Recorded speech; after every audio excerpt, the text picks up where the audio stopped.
Katambo, Marketing Manager, Scotch and Reserve Portfolio, EABL. Thank you, EABL. And I'm also joined by my colleague, Mr. Kenneth Oyola, our Chief Commercial Officer. Nation Media Group, you can't let our guy, can you? Thank you, Kenneth, for joining us. I also want to celebrate, before I go into the speech, our judges for this year. Maggie Ireri, founder and MD, Tifa Research. Philip Mwema, managing partner, Anderson, Kenya. Catherine Karita, Director, Strategy and Investor Relations, Britam Holdings Group. And Dorothy Ooko, Head of Communications and PR for Africa at Google. We celebrate you because every year you sit down and comb through all the names that come through and then settle at the 40.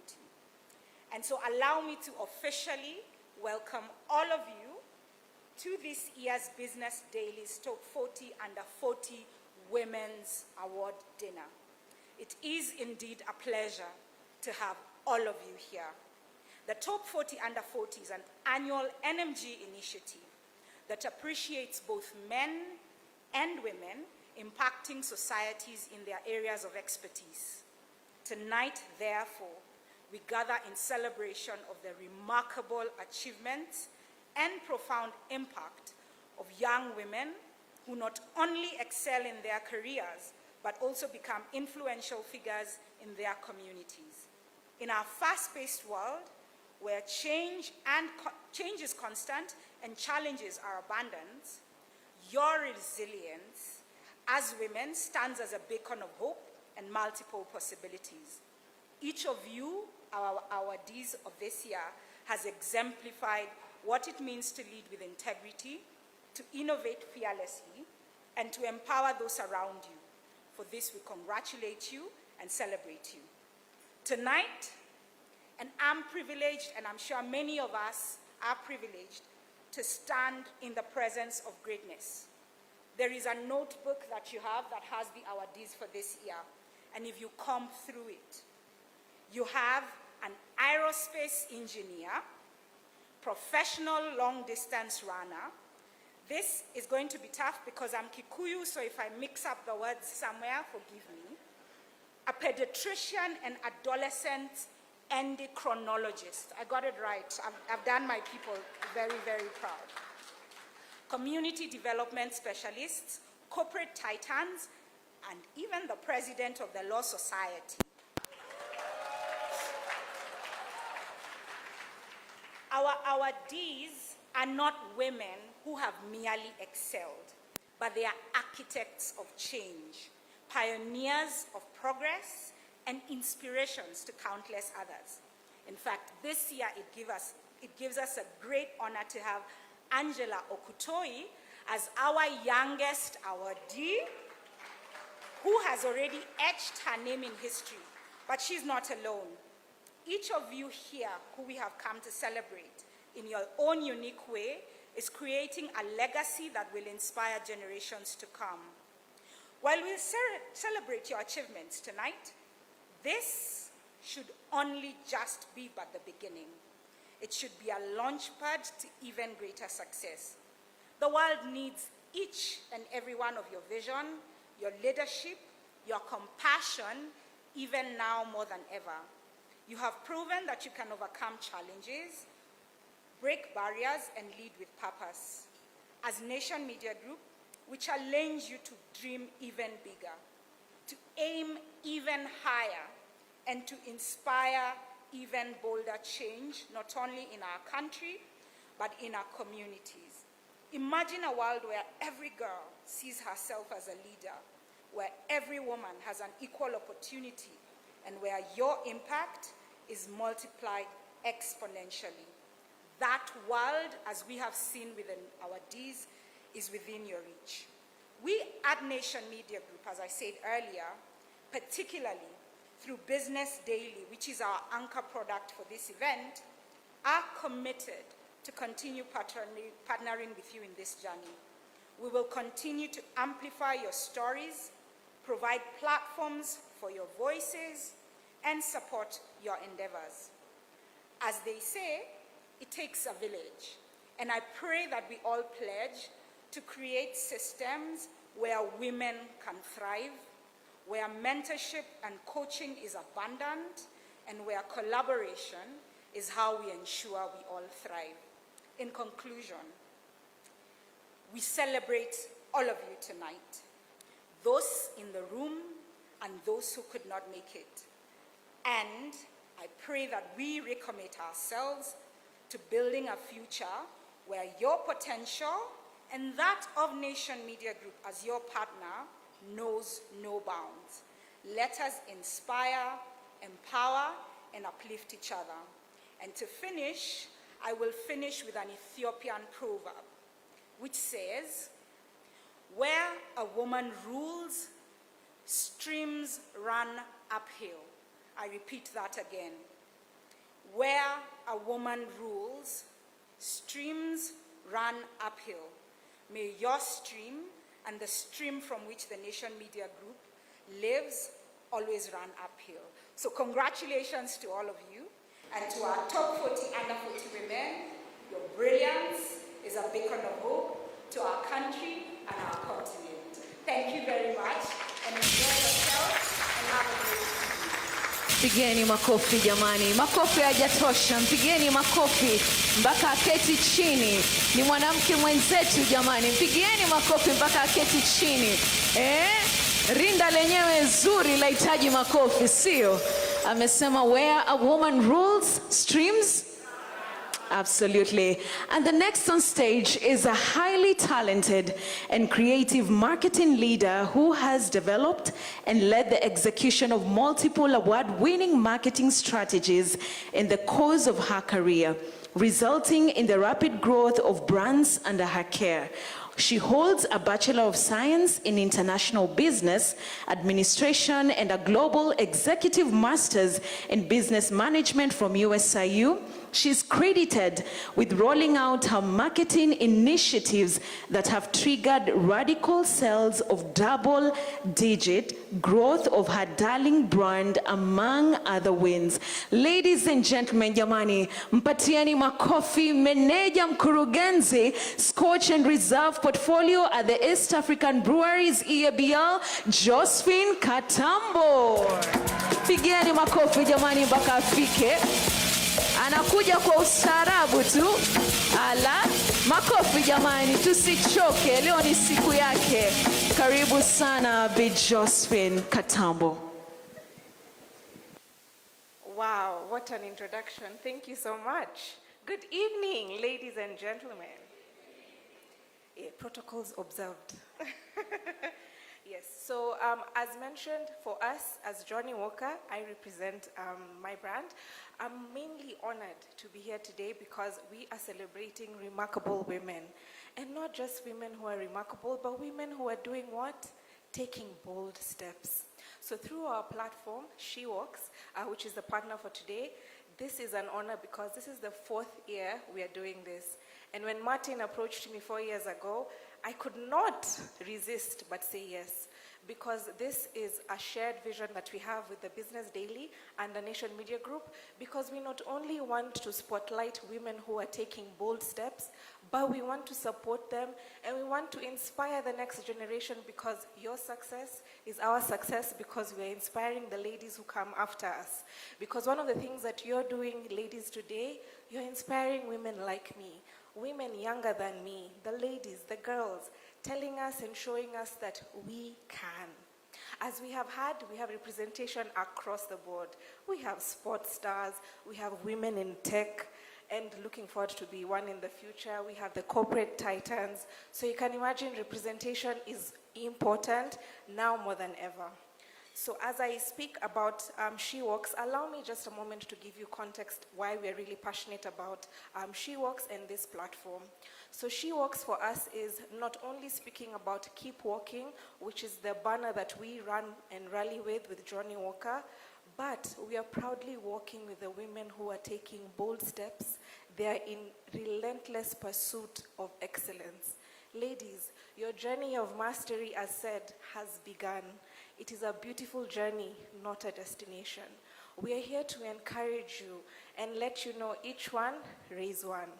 Looking forward to see what you'll end up doing, continue doing in your craft, in the specific industries and spaces that you take up, because we want to be with you. We want to walk with you. Because remember, for us at Johnny Walker, keep walking is not just a rallying call. It's more than that. It's telling people that you never stop. You always keep going. Because one of the great things that your beautiful stories did not mention is that the journey was not easy. But guess what? You didn't stop. You kept walking. So our encouragement today is that for the ladies who are here and the ladies who come after us, representation is important. Inclusion and diversity now more than ever is very important. And of course, this will not be possible without the allies, the men in the room who are supporting us. As we have heard from NMG, she's representing her boss. And not because she's a woman, because she's being given the room. So ladies, as we take up space, it is my honor to say that we are walking with you. So continue being masters in your craft, inspiring us to take bold steps and continuing to be in relentless pursuit of excellence. Thank you and have a lovely evening. For more information around She Walks and where we are doing and the partnerships that we are doing over and beyond today, please follow our socials and looking forward to your support and allyship. Thank you. Let's appreciate her. Thank you so much, Josephine. You know, the thing about Josephine is she's so calm. You could just want to hear her speak over and over again. Thank you so much, Josephine. All right. Our next speaker is someone who comes from a farm. You see, this company, if they decide to just go mute for 1 minute, Kenya comes to a standstill. I'm not talking about any other firm. I'm talking about the #1 telecommunications firm, Safaricom. And Fauzia Ali Kimanthi is the Chief Consumer Business Officer. Fauzia, as she comes up, and you know the rule, you clap for her until she gets here, right? Yeah. So, the beautiful Fauzia, thank you.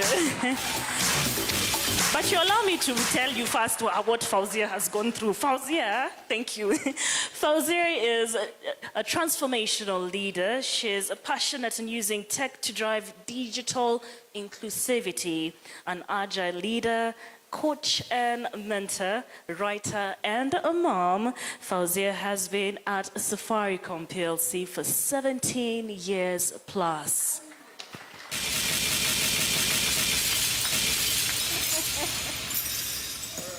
Oh my God, you all look fabulous. Good evening, everyone.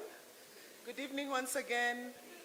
Okay, thank you so much. It's an absolute pleasure and honor for us to be here to celebrate women, on this amazing platform with a partner that has been, Safaricom partner for very, very many years. Of course, we are coming here as the brand of Safaricom and M-Pesa, and the main reason for this is because we believe the two brands are sort of like at the center of driving, like she has said, digital and financial inclusion. We truly believe that to transform people's lives, you just need to give them access to the internet, allow them to be able to access money in a very simple way, and you completely transform their lives. So last year, Safaricom was voted the top brand most loved by women. M-Pesa was #1 for the first time. Safaricom was #2. You can clap for them. So money speaks. The money spoke. Yeah. But on a very, very serious note, I can tell you that there's a time when I took a role in the Coast region, and in those days, quite a number of women could not access their devices. You have a phone, but your husband is the one who keeps the phone. He keeps the ID, and the money is sent to you by your children is the one who has access to that money. Let me tell you, when we now went through the process of subscriber registration and everybody has to present themselves at the point of collection, that device, this is empowerment. This is actually true power. Just allowing everybody to access information at the same level, to access knowledge at the same level and opportunities truly transforms people's lives. We have made a commitment in Safaricom that 50% on our network will be digitally included, not only just of a device, because everybody now has one, but of the internet. Currently, we are at about 47% of women who have access to the internet. That 3%, we need to work on them, so that at least we get to 50, isn't it? Then secondly, that was digital inclusion. From a financial inclusion perspective, it's 50-50. Everybody has access to M-Pesa. However, the percentage of those who are able to access loans, also there's a disparity. So how is it that we can be able to work together to actually lift the women in society from that perspective? So today I'm just so excited to see all the young women who first have either been nominated, self-nominated, but whether you nominated yourself, it doesn't matter. You went through, I tell you, I've been speaking to the judges, it was rough. So for you to be here, just take a moment to say thank you to yourself. Say, I've done it. Can you clap for yourself? And the main reason I say that is because sometimes you struggle so much, you've gotten to this place, we are celebrating you, but you're still wondering, why are these people celebrating me? I've just done what I normally do. You're making an impact. You're making an impact. Someone somewhere is watching you and saying, I wish I can be like her, I wish I can speak to her, I wish I can talk to her so that she can be able to mentor me and coach me. And that brings me back to Safaricom. We have a platform called Connected Women because we realized for a long time that we were not inclusive from a gender perspective. The percentage of women to men in Safaricom was not 50-50. It has taken us almost 6 years. Now overall Safaricom 50-50. But at leadership level, it was only 30%. So we had to be intentional about making an effort to get the women in leadership. Now we are at 40%, but what does it take? You have to mentor. So for those of you who are here now, take the time to mentor. What we normally say is, let's send the lift downstairs, isn't it? Let's send that lift, that river, that's why it flows upwards. Let's send that lift, because one day we were looking at others like us who were there. Someone somewhere held your hand. Now that you're here and we're celebrating you, my only ask is, let's send the lift downstairs. You might send it by talking to people in a school, buying a woman a smartphone, helping them to get some skills, mentoring them in a business, help them to get the opportunity to actually get here. So how we do it at Safaricom, we work through partners. We work through partners so that we are able to make sure that we can make a difference. We want to work with a lot of youth so that we get, but the bottom line is we make sure that the connectivity is there. But women empowerment, as we say as I close, is that it provides the opportunity for women to get a voice in a room, and by getting that voice, then we are able to highlight the issues that are essential. So we're very proud to be here, partnering with you, and actually just celebrating all of you today. And I wish you all the very best. As I said, my only ask is, let's send the lift downstairs. Thank you very much.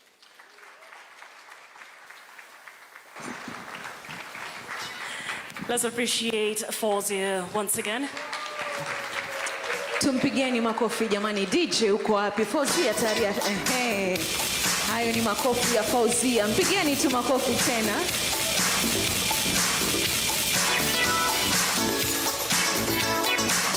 Asante sana DJ.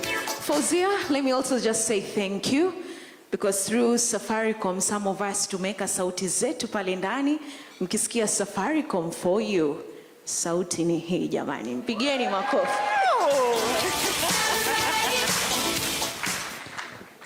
All right, so ladies and gentlemen, the few that are here, it is a time to have our dinner.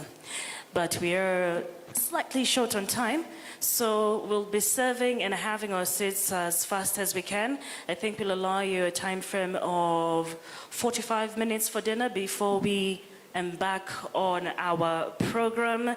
And so the dinner is going to be served at the back. The back is where the exit is. I'm sorry, I'm a woman, right? Maneno inakuanga na shida saa zingine. So the dinner is going to be served at the back. We'll start with tables number 1, 2, 3 at the front. Take a few minutes, maybe 2 minutes, and then we'll go table number 3, 4, 5, and then we shall carry on from there. Frida? Na katika hiyo pumzi ya maankuli, najua tunapenda sana kula, sivyo? Wanasema chakula chema hakihitaji kawa. Hiki chakula ni kitamu sana. So guys, feel free, enjoy your meal. In the meantime, you can be taking amazing photos. Remember, the hashtag to use is top 40 under 40 KE. And then in case of any questions, the ushers will answer you. The soup is going to be served on the table. The soup is going to be served on the table. Kuna yeyote hajapanguza mkono? Anyone who's not been able to? All right, let's have wipes on that end. Okay, please do enjoy your dinner with the beautiful music from the DJ.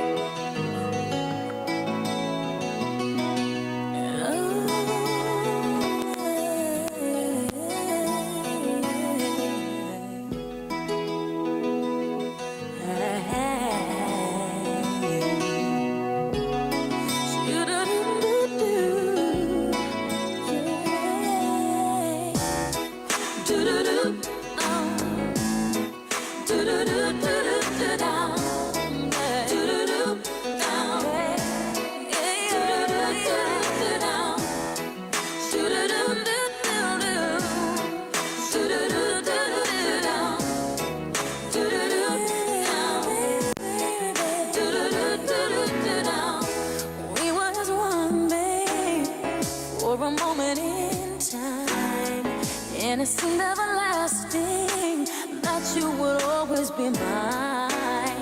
Now you wanna be free, so I let you fly.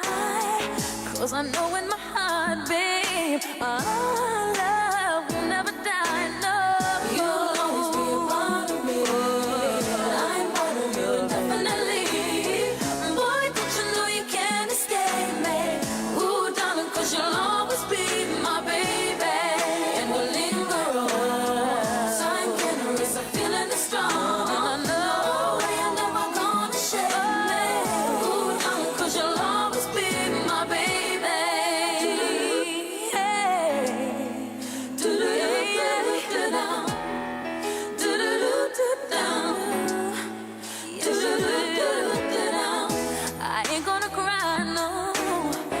I won't beg you to stay. If you're determined to leave, boy, I will not stand in your way. But inevitably, you'll be back again. 'Cause you know in your heart, babe, our love will never end. No, you'll always be a part of me.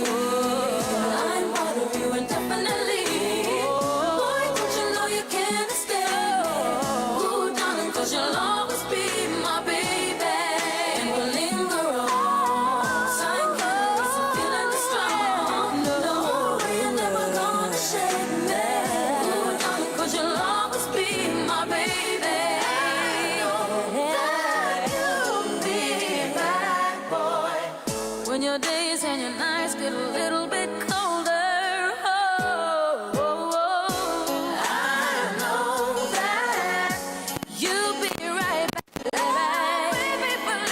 It's only a matter of time.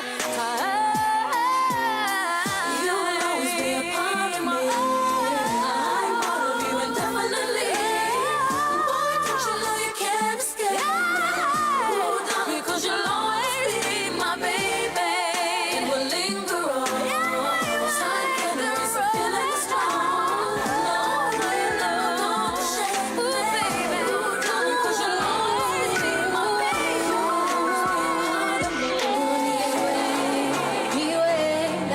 Kukucheki anipenda yeye, nimemwacha nyumbani, yeye hajui.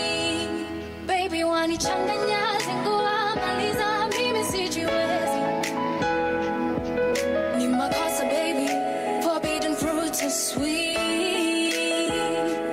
Naenda, mimi sitabaki. Tajiweka shimoni, this is where we end, yeah, yeah, yeah, yeah. 'Cause you're taboo. Oh.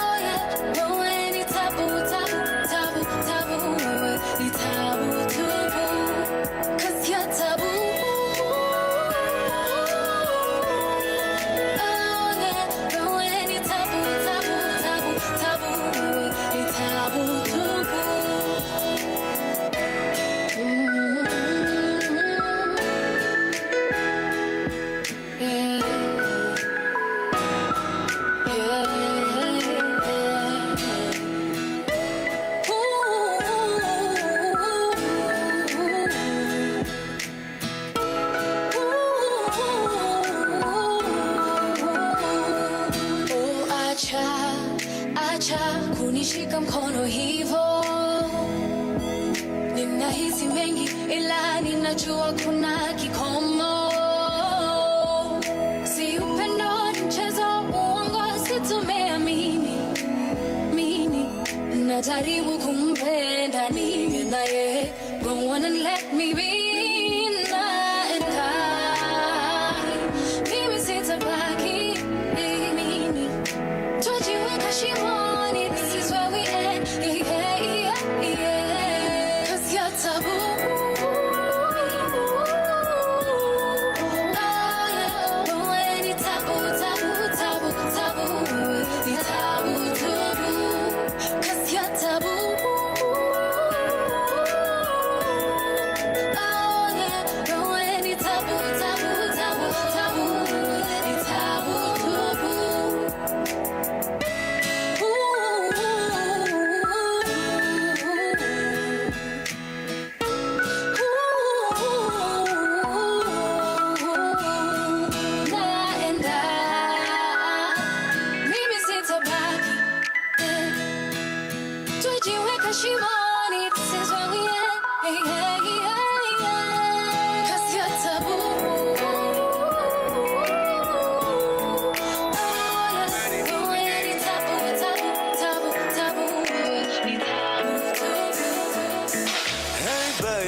To go pretend.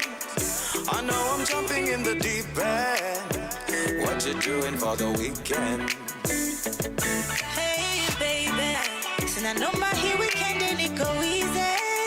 I want to stand up to be different. I like it when you get into my deep end. Kelele za madhalandi lodi na madrama na kichwani umejaza mawazo. Niko tayari kusarenda na kusema na kutenda ila tu wewe unipe mkono. Baby let's roll out. Wanna have a conversation, maybe roll one. Take you somewhere higher, give you more life. I've been really feeling your flavor, sana. Girl, let's go and roll one. I'll give you everything you need and more. I say you did like to kick it on the low. I know you wanna get a taste of my flavor, sana. Boy next door. All the time you've been there, lover, staring me in my face. Yeah. He's the boy next door where they slowly steal my heart away. Baby, by the way, I hear say you're looking for a sexy gal. The kind way to take away your fever, yeah. The kind way to rub your belly all night long. Help me sing it, help me sing. On the down low, I've been loving them. Minado tangu enzi za maziwa ya nyayo. Niko tayari kukupenda January to December. Hold my hand and don't let me go now. Baby, let's roll out. Wanna have a conversation, maybe roll one. Take you somewhere higher, give you more life. I've been really feeling your flavor, sana. Girl, let's go when we roll one. I'll give you everything you need and more. I say you did like to kick it on the low. I know you wanna get a taste of my flavor, sana. Boy next door. It's you. I think I'm falling for you. Doing shit I never do. I think I'm crazy for you. I think I'm crazy. Leaving my homies for you. Coming home early to you. I'm going mad over you. I'm the down low, I've been loving them. The jungle and this is my silver Niko tayari kukupenda January to December. Hold my hand and don't let me go now. So amazing how this world was made. I wonder if God is a woman.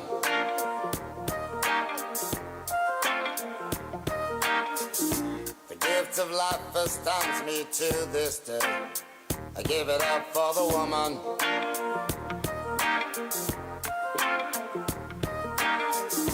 She's the constant wind that fills my sail. Oh, that woman. With a smile and a star, she'll protect you like a child. That's a woman. She'll put a smile upon her face and take you to the higher place.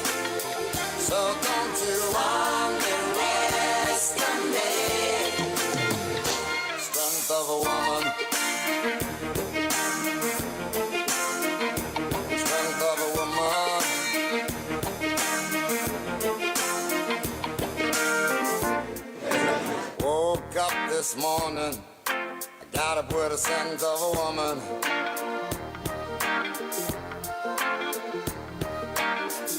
Just picture if you would what life would be. Ain't much good without a woman.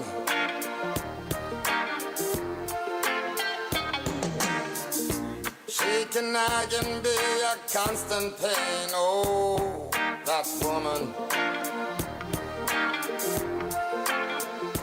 But those hips, she's got me whipped, and it's just too hard to resist. What a woman. Hey, she'll put a smile upon her face and take you to a higher place. So don't you underestimate the strength of a woman. Strength of a woman.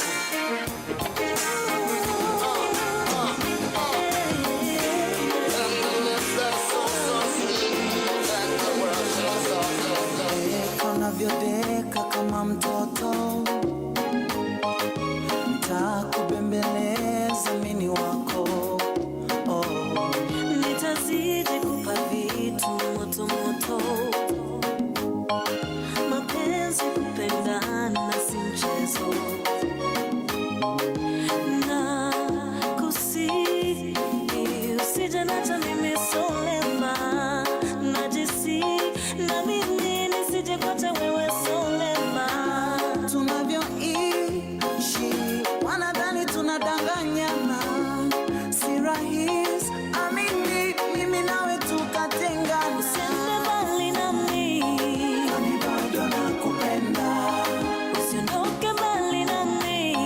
mimi bado nakupenda, Usiende mbali nami, usiondoke mbali nami. mimi bado nakupenda. Tangu niko na wewe ni furaha, kukukosa tasa ni karaha. Bila wewe siwezi ishi, kwako mimi sio mbishi. Wanapiga misele kila mara, wanatimua mavumbi sisi twala, wanataka mapinduzi na mapinduza wayawezi.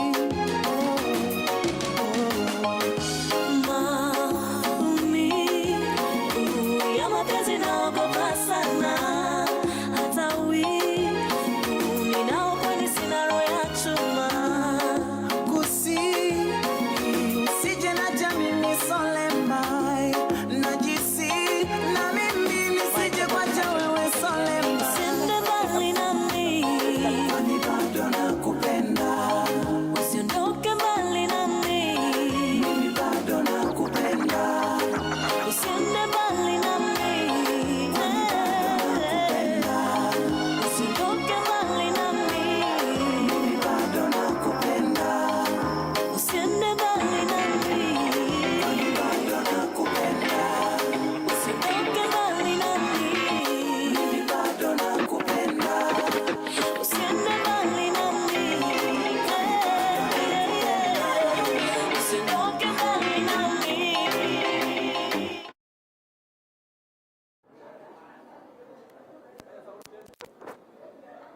1, 2, 3, 4, 5, 6, 7, 8, 9, 10. 1, 2, 3, 4, 5, 6, 7, 8, 9, 10.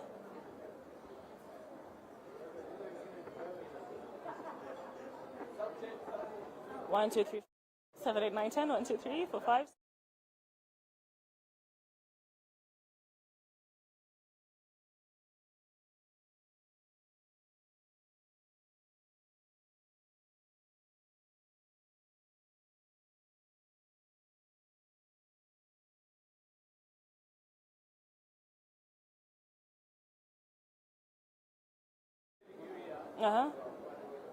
Who digital? Okay. But now you see, I'm going to forget the questions I want to ask her. Is that really fair?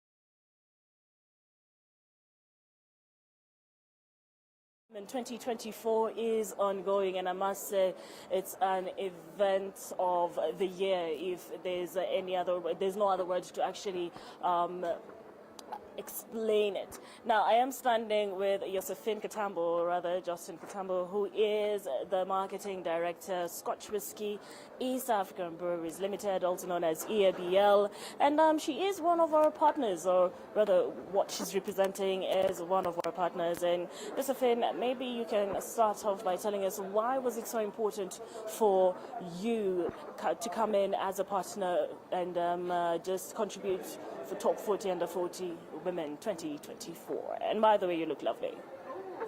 Thank you, Nina. So do you. As she mentioned, please, if you're not watching, where are you? Where are you? What are you doing?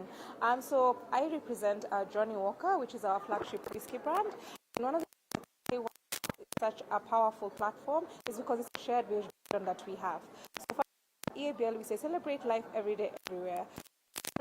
We're celebrating the women who are doing bold things. And for Johnny Walker, and we're representing today Walks, which is a platform that we spotlight women who are taking these bold steps, pushing boundaries, but most importantly, sharing their stories, which I think is something very powerful, because with that they get to inspire the next generation of women we want to see. And of course, this was such a beautiful platform that we could not want to pass up, because as mentioned, it's a vision that we have, not only as East African Breweries, but with Johnny Walker as well. And what does it mean for Josephine? I mean, you are in a level of being a director. You're also a woman who needs to be celebrated. So what does it mean for you when you see women come out like this in numbers? Because as we mentioned earlier, there was about 2,000 applications, and we came down to 300 people, and only 40 made it this far. So give us an insight on that.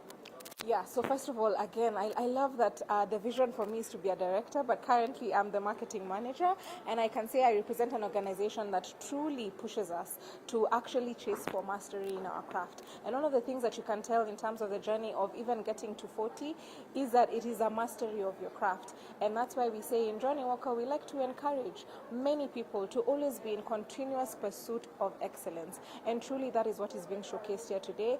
And it's no mean feat for sure. And that is why we're taking the moment, taking the time, coming out of our houses looking dapper in our pink glam to celebrate these women and the efforts that they continue to do.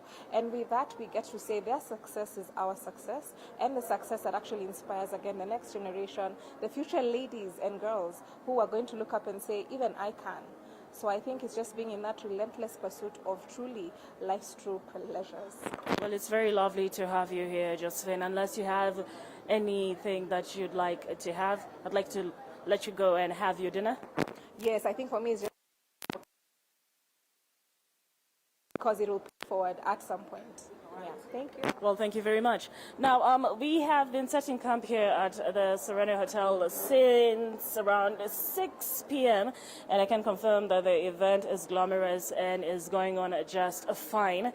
And currently, the ladies are having dinner. We have all the top 40 and the 40 winners. I'll be interviewing another beautiful lady. You look lovely. Thank you. All right, I'm bringing you up to speed in just a bit. Let's start off by what is your name, and what type do you hold, and why are you here, and why is it so important for you, my dear?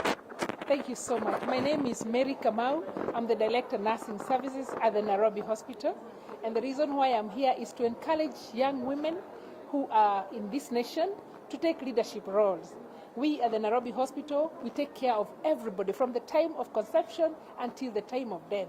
And we know the young women we have in this nation can do very well. Majority of our nurses have been able to work abroad. They are actually the preferred nurses abroad, meaning then that we do very well in terms of mentoring the young ones. At the moment, we are celebrating our 70th anniversary at the Nairobi Hospital, and we are happy because we have many services that we are offering to the nation, and to the young women. We'll encourage them to take the wellness packages to remain healthy. Also, the other thing is that we also want to encourage nurses to come, many nurses, both male and female, to come to train in our hospital and also to work there, because we know we can build the nation. We empower women, we empower young women, and we empower the nation. And that is why we feel very proud. We are happy because of what we have this in the 40, under 40. Thank you very much, Mary. And I'd just like to know, is there anything that you'd like to add apart from that? The other thing I would like to add is that in the Nairobi Hospital, we have got very many services. That we have got the state-of-the-art cath lab, where people's heart is well taken care of. The other thing is that we have state-of-the-art renal transplant area, where the majority, you don't have to take people abroad. They can have renal transplant in our country. We have specialized doctors all over, from the head to toe. They are all in Nairobi Hospital, more than 615 doctors. Right. Yes. Well, thank you very much, Mary. Thank you for joining us today, right here, or rather tonight, for the Top 40 Under 40 as we celebrate other women. And like for you to now, just go ahead and have your dinner.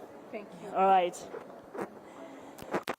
So that is Mary from the Nairobi Hospital. Just encouraging you that you do not need to travel far and wide for hospital services. Right here in Kenya, at the Nairobi Hospital, you can get what you need. Now, ladies and gentlemen, what you may not know about the Business Daily Top 40 Under 40 Women has been in existence since 2008. So that means this is the 16th year. So it has been celebrating women for 16 years. And if you do the math, 16 years is 40 women every year for 16 years. We're looking at 640 women that have been celebrated by the business lady. And the different from different sectors. We're looking at the tech sector. We have astronauts that are being celebrated this year. In fact, a very young one. We're looking at the medical sector. We're looking at all sectors, media sector. So the Business Daily is one product that goes out and goes wild when it comes to supporting women. And as I said earlier, we've had events such as Innovator that have also supported women. So here we are, Top 40 Under 40 today, right here. There's no better way to close July. Now I'm so happy to see her. We're joined by Fozia from Safaricom. Fozia, even before I tell them who you were, I want you to introduce yourself. And may I start off with you looking lovely? Assalamu alaikum. Alaikum assalam wa rahmatullahi wa barakatuh. Thank you for having us. It's a pleasure for us to be here. My name is Fozia. I look after the consumer business at Safaricom. We believe we are champions of women empowerment. Just last year, Kenyans voted Safaricom and M-Pesa number 1 and 2 top brands most loved by women. And the main reason for this, I believe, is because we provide opportunities for inclusion. We provide opportunities for, and this inclusion is in two places: digital inclusion, by ensuring that the connectivity, so wherever you are able to connect with loved ones and also access information, but also financial inclusion, being able to participate in commerce and be able to run your business wherever you could be, whether it is online or a physical location. All right. Well, Fozia, I would like to know how important was it for, or rather essential for it, was it for Safaricom and Fozia as a woman and as a person to attend this Top 40 Under 40 this particular year? We've been in existence for 16 years, which is a big a mile. So maybe you can tell us about that. Absolutely. For me, I always believe that first and foremost, as women, we need to celebrate the time in which we live in, because there are many women who had to fight for the freedoms that we have today. And that is why we are here today. Because of those fights and those struggles, we are here celebrating women who are making it in science. Can you imagine that? These are topics that previously were only open to boys. But now we're celebrating women who are astronauts, who are scientists, who are doctors. It's such an amazing opportunity for us to be here to participate in this as a sign of the progress we have made. And that's why we just had to be part of this amazing event. It's first, congratulations to Nation Media Group and all of you at that amazing organization. First, for the partnership with Safaricom, but also for being very intentional about providing this platform that continues to celebrate women out there. I know we only have 40 winners, but I know there were over 2,000 people who made it, and were nominated, and we celebrate all of them. Let us continue as women to take advantage of the opportunities that exist in our times to make a difference in society. Absolutely. All right, and I'm sorry, my interview seems like it's taking a bit too long. I want you to go have your meal. But even as we're encouraging women to just take this opportunity and run, for the longest time, women have not been able to have access to finance. And for those women at home who do not know probably what Safaricom is doing about it, or what products Safaricom has when it comes to aiding women get access to finance, maybe you can bring us to light about that. Okay, absolutely. But it's very simple thing. So the first thing is, if you want to talk and you're not able to talk, you can be able to do that using our very basic financial inclusion product, which is Okoa Jahazi. Wake up in the morning, you don't have money, just go in Okoa. Have that conversation in a very dignified way without having to ask anyone. No one knows what you did. Eventually, when you get money and top up, you can pay us back. Secondly, because of your transactions on your phone, both from a connectivity perspective and financial perspective, we have Mshwari, we have Fuliza, that is allowing more women to have access. But what we've also realized is that many women are actually in trade. So we introduced something called Pochi la Biashara. You know the whole thing about Pochi, the Kipochi inside your handbag? So Pochi la Biashara, on your main line, we're giving you a separate wallet where you can be able to do business. But to expand your business, now we are going to even open up financing on that little pocket, because we know that most of our Pochi customers are women. These are just some of the products that we have and will continue to improve on. I think the one that we're working on now is a group financing product. It's still in the works. Let's see what comes out of it. I think that for me will be very, very exciting. It will be exciting, Fawzia. We shall be waiting and keeping tabs, and immediately that group financing. So you Chama, Sivyo? Chama, yeah, basi. Chama, for every woman out there, and most of us are in Chamas, by the way. Yeah, you're in Chamas, huh? How many? Yeah, sorry. Okay, so 3 Chamas, I'm in one. I'm more loyal than Fawzia, but I'll allow Fawzia to go and have her dinner. Thank you so much. Unless there's anything else you'd like to add? No, I think just thank you very much, and let's continue to provide platforms that provide empowerment for women. Thank you so much. Okay, well, we've heard from Fawzia. You need to take this opportunity. You need to take the strides. Ensure you tap into any opportunity that is going to enable you to grow as a woman. As I said earlier, we are right here at a Serena Hotel. My name is Nina Shaban. The program is going back inside. We've not awarded the winners yet, so don't go anywhere. We shall be back in just a bit.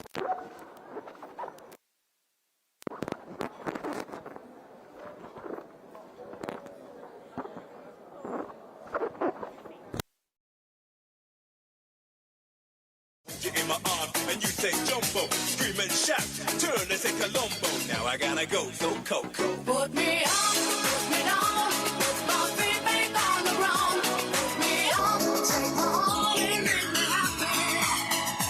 Put me up, put me down, put my feet back on the ground. Put me up, take my all and make me happy. Yeah, yeah, yeah, Coco Jumbo, yeah, yeah, yeah. Yeah, yeah, yeah, Coco Jumbo, yeah, yeah, yeah. Yeah, yeah, yeah, Coco Jumbo, yeah, yeah, yeah. Yeah, yeah, yeah, Coco Jumbo, yeah, yeah, yeah.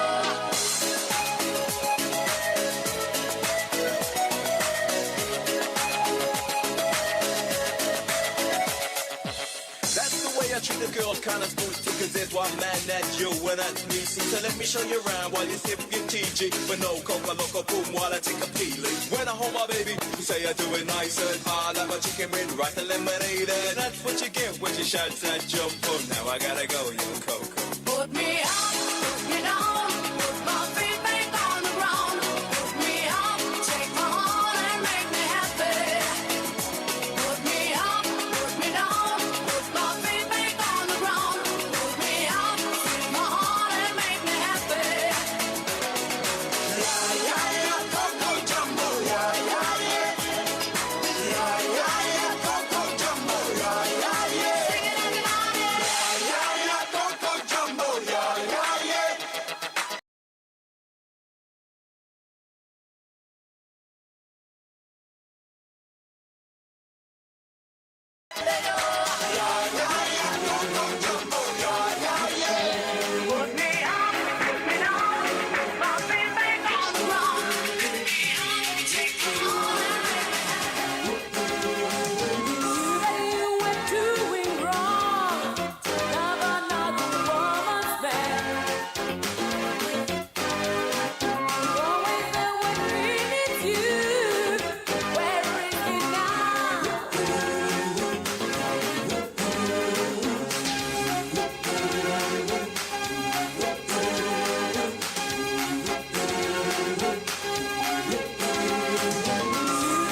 high alert.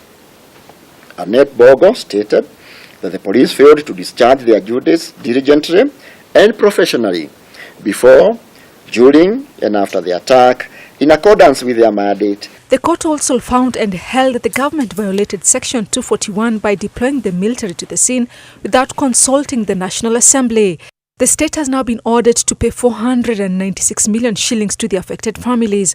For those who died, the judges ordered the government to compensate each family with 3 million shillings. Reward ambayo si nzuri sana, lakini tunashukuru kwa hiyo kidogo.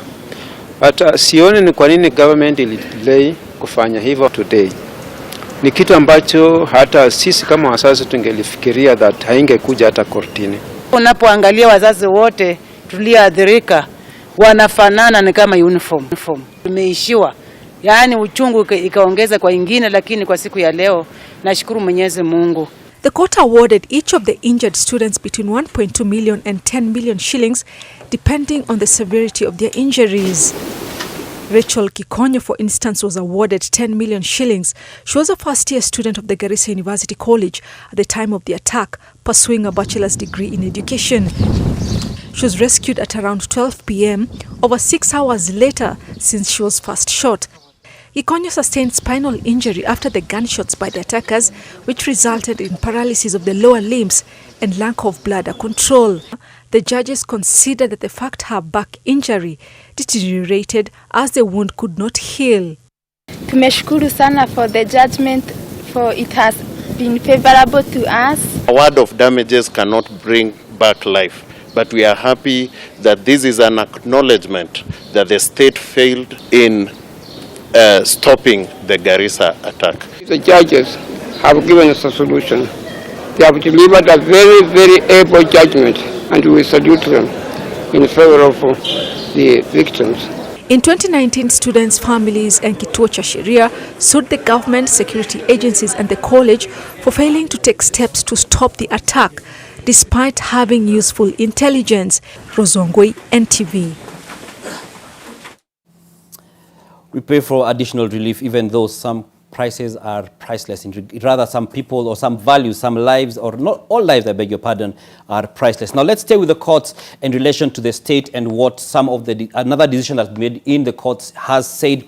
And the Court of Appeal has declared the Finance Act of 2023 unconstitutional, inflicting a new blow to President William Ruto's government, who withdrew this year's finance bill following nationwide protests.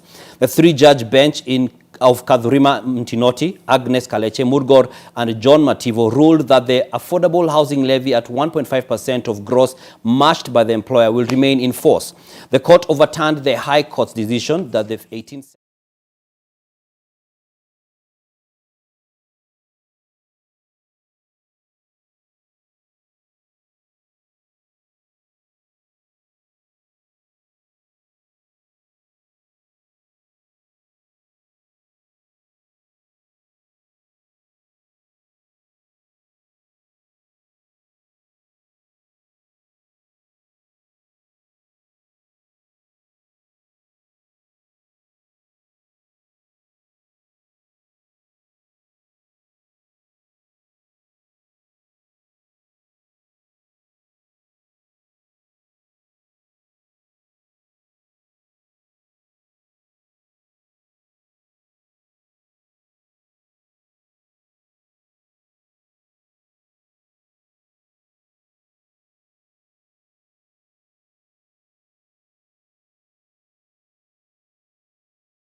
how will you make the world a better place? I dare say that women hold a great sway in the direction and pace the African economy will take. And I say that with a lot of confidence. I think we've seen for the first time we have an African president in Tanzania. And it's a beginning. I mentioned the two presidents here. But this is a president of a country. So women are going places. And the good thing is that, and that's why I keep saying the men should not be challenged. When we get to the table, we make sure the decisions that are made are right. They are right for generations, not just for ourselves. Today's award ceremony is therefore more than just a celebration of individual accomplishments. It is a testament to the collective strength of women to make a difference in society. These awards highlight the importance of diversity and inclusion in every sector. To our awardees, I want to say, your achievements are truly inspiring. You have broken barriers, you have set new standards. You have paved ways for others to follow. Your work not only enhances your respective industries, but also enriches your communities and society. I'd also like to take this moment to acknowledge the support systems that have played crucial roles in the success of these women. And I want to most sincerely recognize the judges, and I'd ask you to be upstanding. Please do be upstanding. It's not easy to go through 2,000 names and come up with 40. So let's appreciate the good work they've done, and we will do it the KCB way. We will give them a 3 factorial. So let's go, and we will do it faster. So we'll do 1, 2, 3, 1, 2, 1. Let's go. 1, 2, 3, go. Thank you very much, judges. I know it was not easy. And the whole support system, because I'm sure it's not even the judges, the companies that have been here that are very, very deliberate and intentional about empowering women. I've seen a lot of industry leaders in the house. I can't even mention them. Brenda, it was great to see you again. I saw her somewhere, yeah? I think I saw Robert Kibara, the Group CEO of Housing Finance. Peter Mugeni, the CEO of MD HF, and very many. And this is your new family for the 40, you know, because part of this is to help you create another environment for yourself. So I do hope by the time you go home, you have numbers, because these are new connections. These are networks that can open amazing doors. And so when Maggie says 13 and I say 20, it is possible. But guess what? You've got to be very intentional and deliberate. You can go and celebrate and forget to ask yourself, to hold yourself accountable. That's where it will end. But immediately you hold yourself accountable and say, I have been given this. What will I say? I have planted out of what I've gotten. Today, we are also reminded that we must do our part to break the glass ceiling and open the doors of opportunity. When I look around, I see a room that is filled with champions. Experience has shown that progress for women is progress for all of us. As you live here tonight, I wish to remind you of this challenge. Women may have to work twice or 3 times as hard as men to achieve the same recognition. But if this is what it takes for us to be successful, then let us work that hard, because we are more than capable. So it's not easy. It's not going to be easy. You'll have to work harder, more difficult, probably more longer hours, taking a lot of more humiliation. I look at our women leaders who represent us in political offices and the kind of embarrassment they have to go through.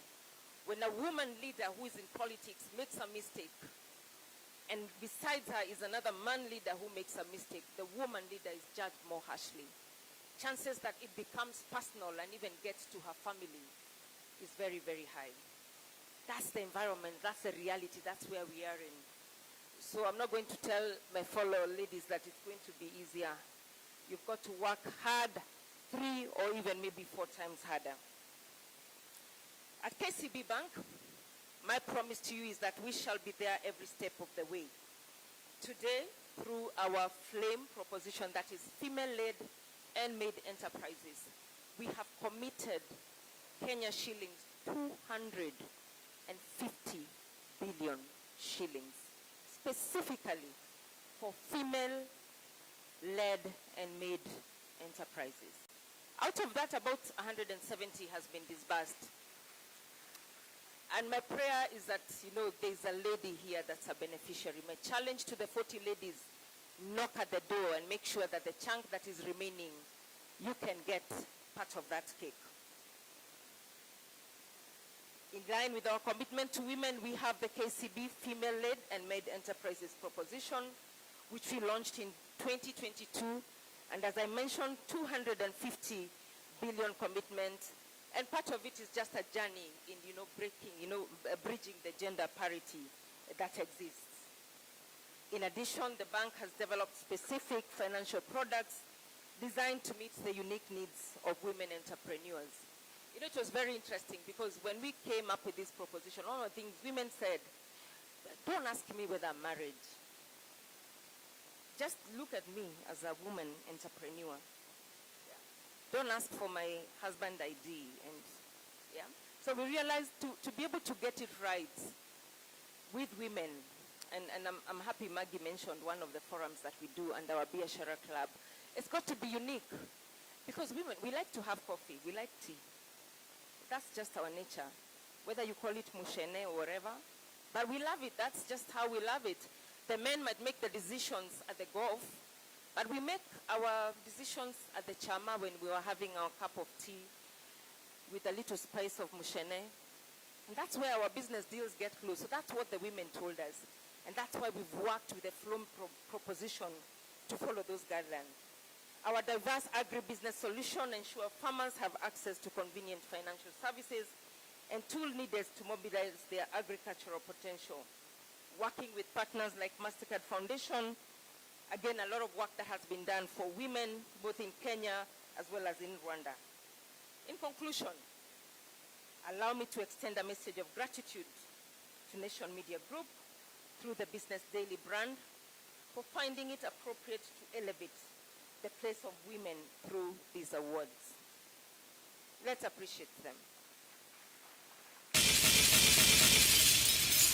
So while we celebrate the outstanding achievements of our awardees today, let us also commit to supporting the next generation of women leaders.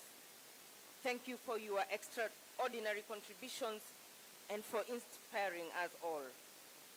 I leave you with the words of Gertrude Stein, who said, "You are extraordinary within your limits, but your limits are extraordinary." Let this occasion be an opportunity for us to reaffirm our shared commitment to championing the cause of gender equality and strive for a world where all women's accomplishments are recognized and celebrated. Thank you and God bless you. Tumpatie heshima makofi jamani. Asante sana.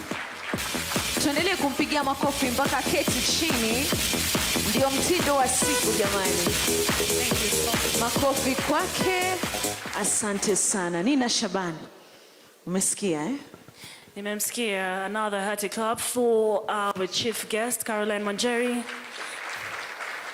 You know, Frida, if you listen to Caroline speak and you see where women have come from, imagine walking into a financial institution or walking into a bank and you're being told, give me your husband's ID. What does that mean? So we appreciate all our partners and everything that you have done when it comes to supporting women. And of course, we appreciate the Business Daily because thus far we have come as women, our hands needed to be held. Let's appreciate each other. Tafadhali. All right, and just to let you know, the moment of truth is here.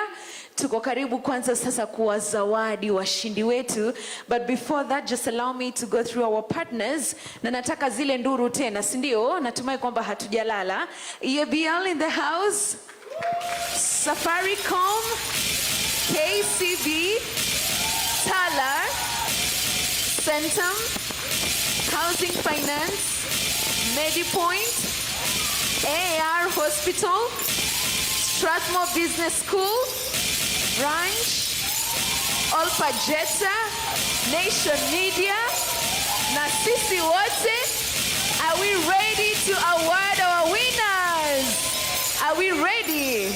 The time is here, Nina. The time is here, and even as we award our winners, I'd like to remind us once again, if your card, as a winner, if your card is not here, naomba tuweke kadi hapa.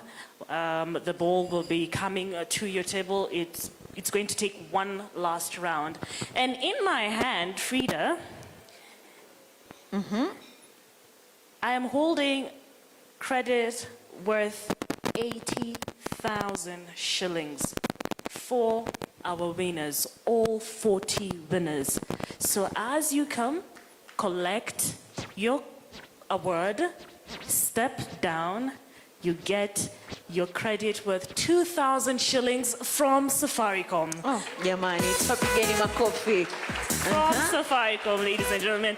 And just not for yourself and for your business, you have to call people and tell them about what Business Daily has also done, okay? Safaricom, jamani, msisahau ma MC, hata sisi tunapenda kupiga simu. Tuna watu wanataka kusikia tukiwapigia simu. Naam, Nina, uko na zawadi nyingine? Zawadi yenye imebaki na nimesikia sasa. kwamba kuna masharti. Ukifika hapa jamani, kuna hii alama ambayo iko hapa katikati. Ukishapata zawadi yako tuzo, unasimama hapa, unapigwa picha, alafu ukishuka hivi tu unapatana na zawadi nyinginezo pale chini. Kwa wale washindi, tafadhali mkitoka upande ule, mnafika upande wa hapa katikati, unapokea zawadi yako top 40 under 40, alafu unapita hivi tu kwa madaha. Usikwe na haraka, usiku ni wako, alafu unapata zawadi zingine. Sawa? Haya, wakati umefika jamani. In English. Okay. Once you get on the stage, as a winner, ensure that you get to the middle of the stage. There's an X mark right here. Take your time. There's a photo session ongoing. Smile. Make sure you smile because you might be on the paper. And then walk off nicely. And don't forget to take your 2,000 shillings because if it stays, Frida and I will pounce on it, okay? All right. Let's go, Frida.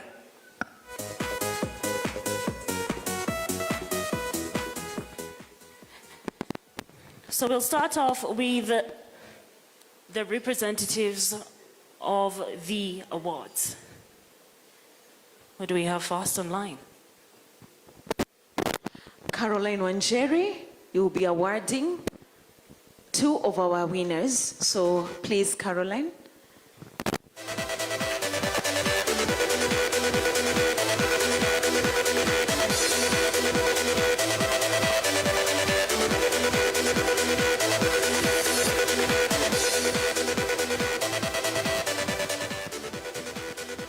All right. So at 16, she drew a 10-year plan for her life, who she wanted to be and where she wanted to be. At 24, she bought a house 8 years earlier than the average person in the UK.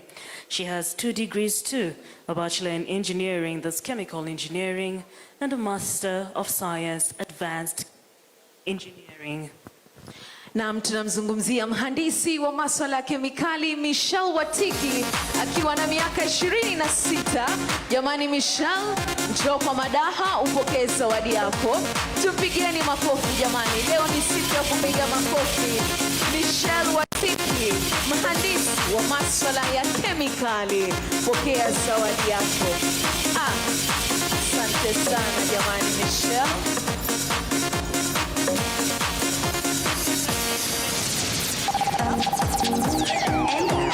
Msichoke kutabasamu jamani, ni siku yake Michelle. Pigeni makofi.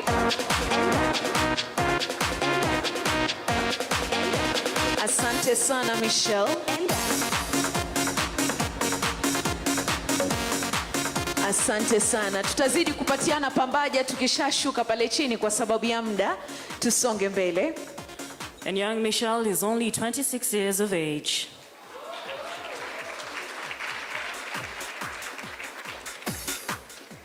All right. She's aware that she comes from a minority Nubian community and lived in one of the world's largest informal settlements, Kibra. Kibra was born in her, and she was born in Kibra. Hence why she started a foundation offering dignified, accessible, affordable, and culturally sensitive mental health services at the community level. Naam, tunamzungumzia muasisi na mkurugenzi mkuu wa Nivishe Foundation na wakfu huo wa Nivishe, Amisa Rashid Ahmed, akiwa na miaka 30 jamani. Mpigeni makofi. Mpigeni makofi Amisa Rashid Ahmed. Huyu ni muasisi na mkurugenzi mkuu wa wakfu wa Nivishe. Hongera sana Amisa.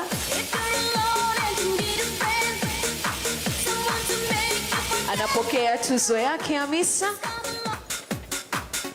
DJ usichoke.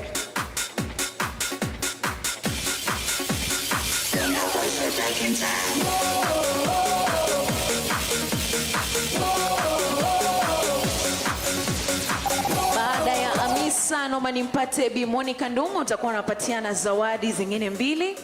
Karibu sana.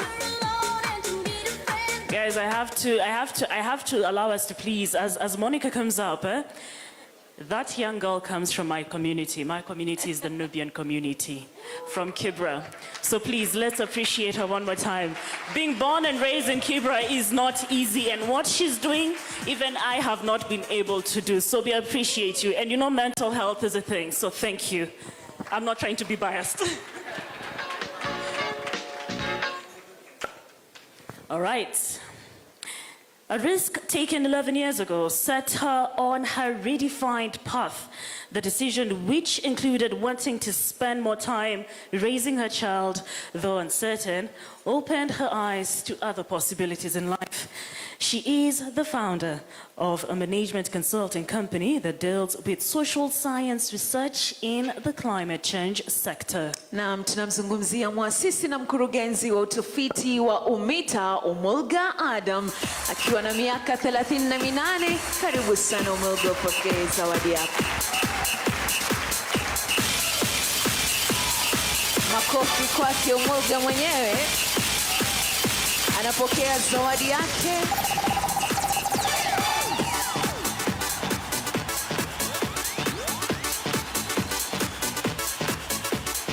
Tusichoke kumba makofi jamani.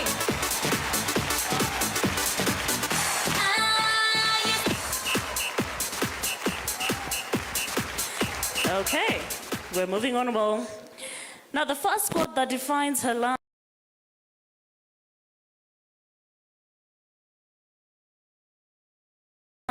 and an aerospace engineer and a scientist, astronaut, candidate graduate at a project POSN. Huyu ni mhandisi wa ndege wa mitambo ya angani na pia ni afisa mkuu mtendaji wa Visilion. Vile vile yeye ni mtaalamu wa sayansi katika mamlaka ya European Space Agency. Wanjiku Chebet Nyumba akiwa na miaka 28. This time for Africa. Wapi makofi jamani, wapi makofi. Jamani, ni mamake amekuja kuchukua zawadi.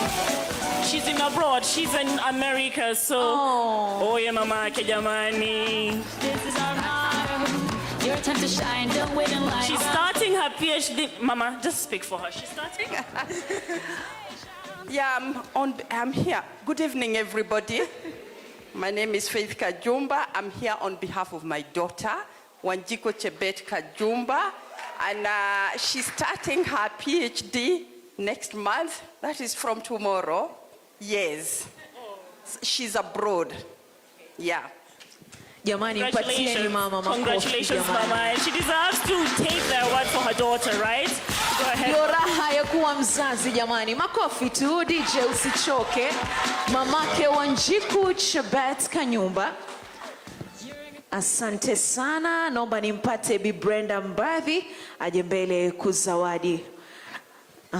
Nafahamishwa kwamba hayuko, tusonge mbele na Monica.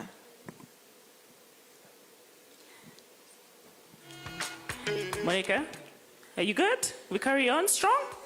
Strong, okay. Okay. So, if you thought a woman can't have it all, then you haven't met this one.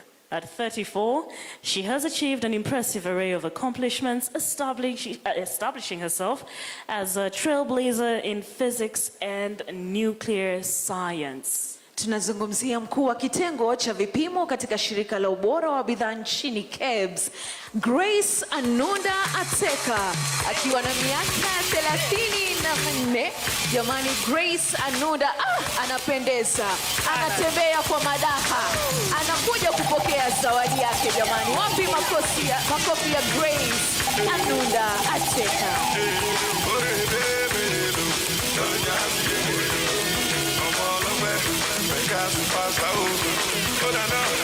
I don't get a lot, God do it. And I don't pay my rent, God do it. If you want for my hand, God do it. If you want keep my joy, God do it. I say anything, do not God do it. No, not God do it. No, not God do it, no. Anything I do not God do it. No, not God. Congratulations. Now, she was recently crowned the women-only marathon record holder after winning the London Marathon at 2 hours, 16 minutes and 16 seconds, breaking the earlier record of her compatriot Mary Keitany in 2 hours, 17 minutes and 1 second.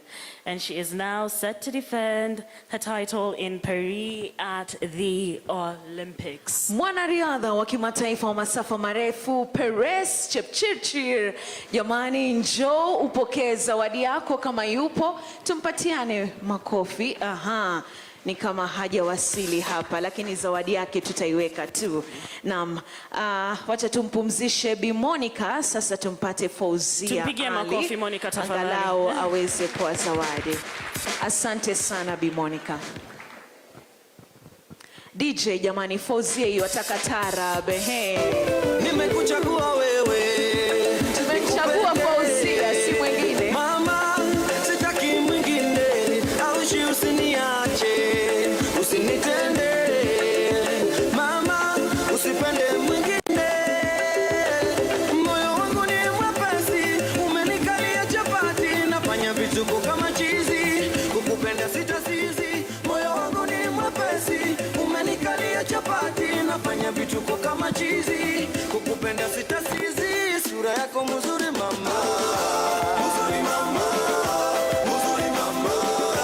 Mzuri mama. Natabasamu mama. Mzuri mama. Mzuri mama. Mzuri mama. Mzuri mama. Thank you very much, DJ. Orphaned at the age of 11, the world tumbling down on her and growing up in Mbusiani village, Kitui County, this doctor never imagined that she could one day become a celebrated individual in society. Jamani, hii ni ndefu, sikizeni tu kwa makini. Ni daktari wa watoto, mtaalamu wa masuala ya homoni, haswa miongoni mwa vijana wanaobalehe.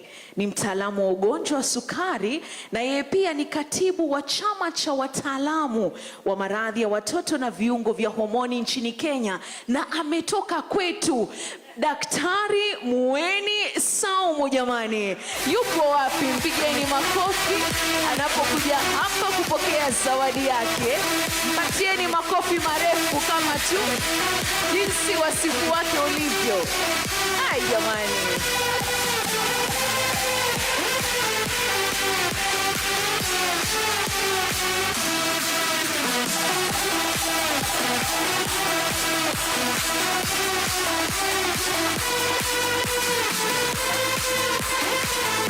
Asante sana Daktari Mueni.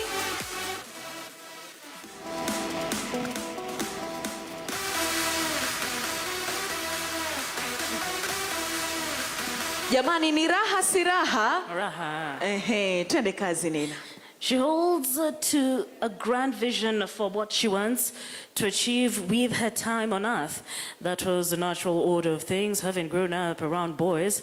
She, a mother of boys, and picking a male-leaning course in engineering, striving to get to the top and now thriving at said top. Ni mhandisi Maureen Wanjiku ambaye ni mkurugenzi afisa wa masuala ya umma na mwenyekiti wa chama cha wanawake waliobobea katika fani ya teknolojia, ambaye pia ni msemaji rasmi wa kampuni ya Huawei Technologies. Jamani, mpigeni makofi Maureen Wanjiku, mwaniki mwenye umri wa miaka 36. Makofi kwake jamani.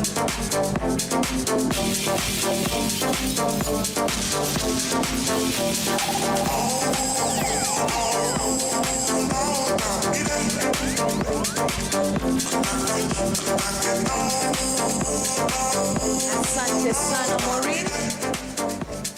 Asante sana. Tumpate Bwana Kenneth Oyola.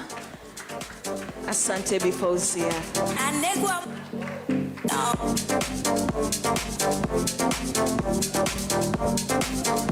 Mpigieni makofi jamani Bwana Kenneth. Mwanaume wa kwanza kusimama katika jukwaa hili la leo jamani.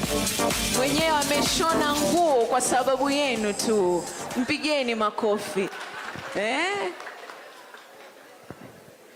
All right. 4 things define her existence: family, women, youth, and clean energy. They are what she falls back to when other things are falling apart. And falling apart they have many times.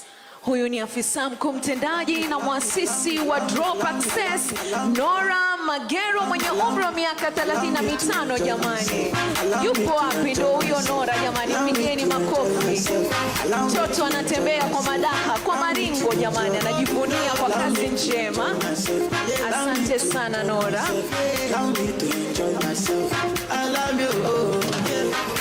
I'm a winner, I'm a winner. Just believe that I'm a winner. I said just believe. I'll never do it like you do it. Just believe I'ma do it, yeah. Let me do it like I do it, how I do it. Allow me to enjoy myself. Allow me to enjoy myself. Allow me to enjoy myself. Allow me to enjoy myself. Allow me to enjoy myself. Allow me to enjoy myself. Right. She's dedicated her life to the early detection and management of deafness. Growing up as a sickly child, she experienced the stigma of being labeled fragile. This early encounter ignited a lifelong passion for social justice. Ni mwasisi wa lugha ya ishara, na mzungumzia Binansi Maina mwenye miaka 38 jamani. Binansi sasa huyu ndo anajua kuenjoy. Enjoy mama, zawadi ni yako, si ya mwingine. Mwasisi wa lugha ya ishara jamani, Binansi Maina mwenyewe.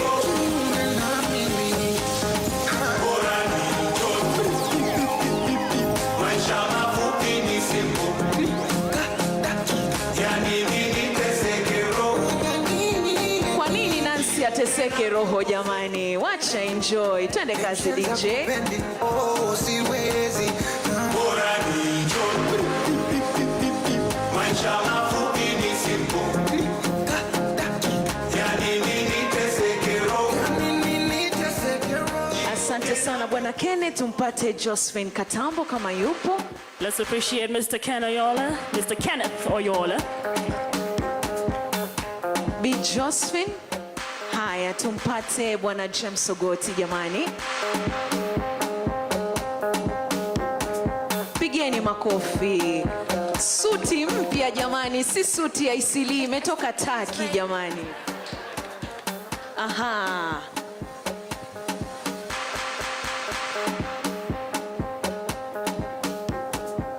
Asante sana DJ. And this next Iron Lady became a darling of the public during the recent anti-tax protests. She spent sleepless nights advocating for the safety of protesters and demanding for the release of those arrested and abducted. But acceptance has not always been this easy. Si mwingine bali ni rais wa chama cha mawakili nchini Kenya LSK, Bi Faith Faith Odhiambo. Jamani, wapi shangwe ya Faith? Kwa madam.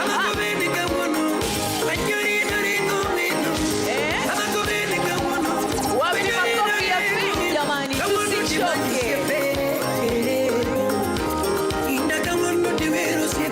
Hongera sana Bi Faith.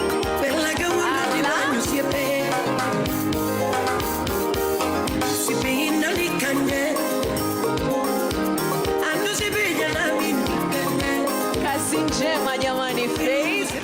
Pokea zawadi yako. Anapendeza hapendezi?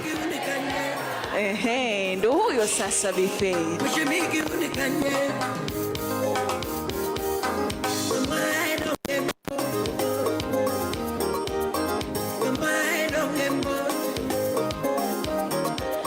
Na Bwana Sogoti akaenda kuketi, labda Bi Mary uje utusaidie kupatiana zawadi nyingine. Asante sana.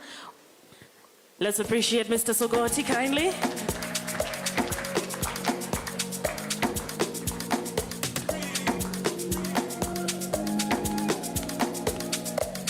Bi Mary anamwakilisha Bi Josephine Kambo.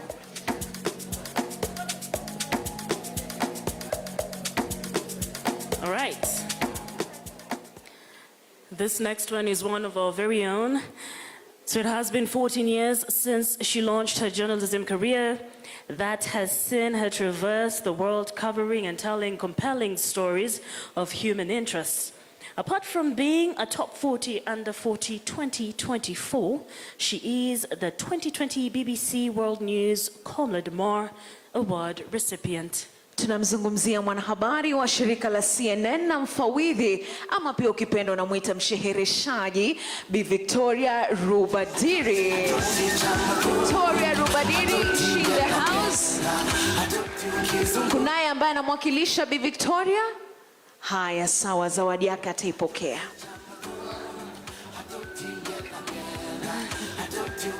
Anyone representing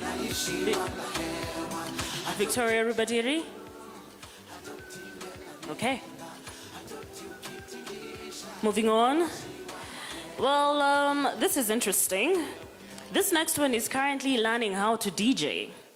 And having done at least 3 gigs, she is keen on living a purposeful life and leaving a mark among women in the diaspora. While not providing smiles and oral care for millions, she is busy thinking about her employer's bottom line. Akitupatia tabasamu, huyu ni mkurugenzi wa kitengo cha biashara, huduma za kutunza kinywa katika kampuni ya Helion maeneo ya Taiwan na Asia, Muthoni Laibuta akiwa na miaka 35.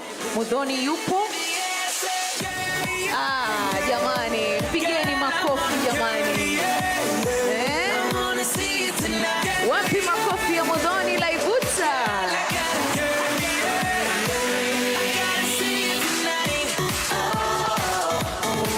Tusichoke jamani, tuwape makofi, wenyewe wana raha kabisa.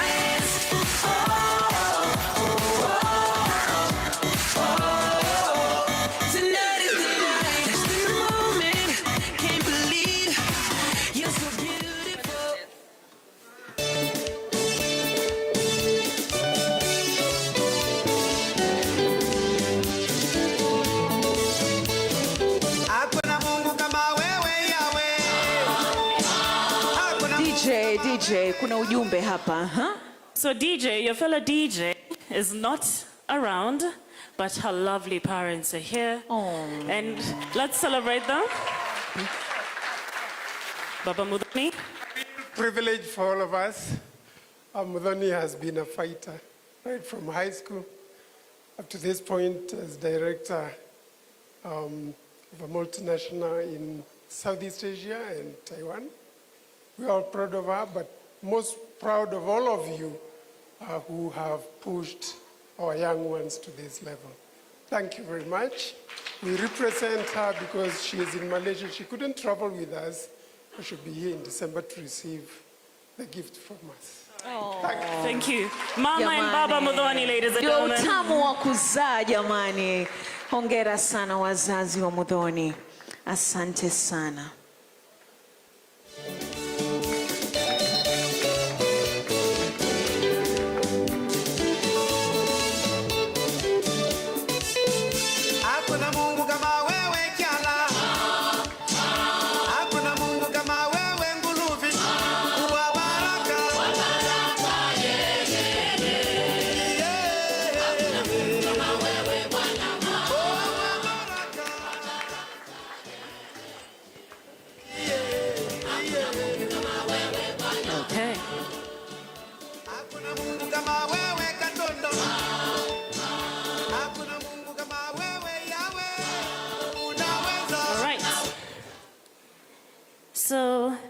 a commodity trader in London, and she had her Damascus moment while on holiday in the coast in 2019, realizing the lack of insurance covers in the area, and she saw an opportunity to insure uninsured Kenyans. Ni mwasisi wa kampuni ya bima ya Lami Technology, Jehan Abbas, mwenye umri wa miaka 30. Jehan yupo hapa.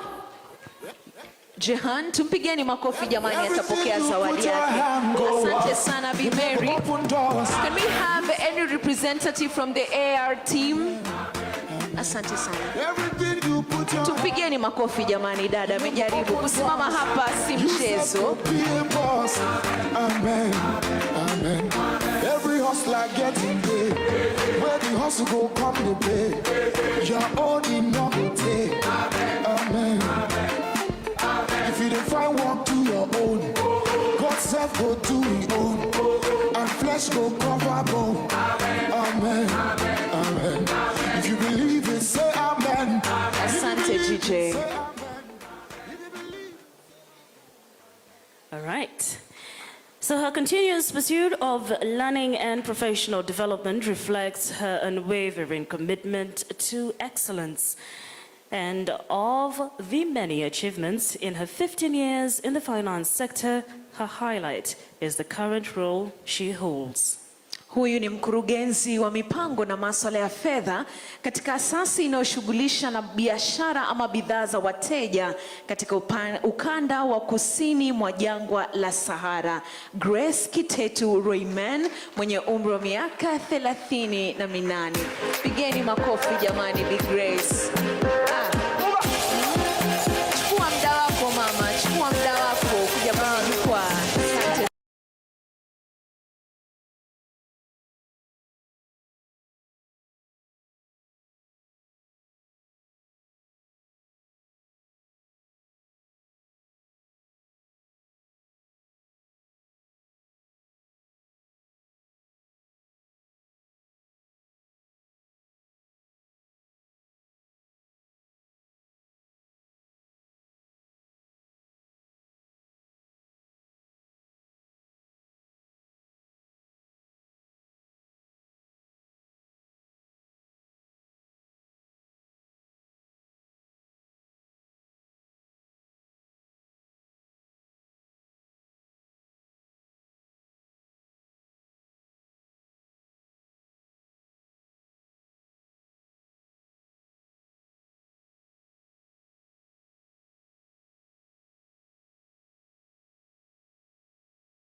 So nothing excites Kenya's best tennis player more than playing in front of fans, and it is no wonder that she is one of the most loved sports personalities in Kenya and abroad. Coming from a humble background, is an aggressive and known for her powerful shots. Huyu ni mchezaji wa tenisi Angela Otoi the youngest, akiwa na miaka 20. Yupo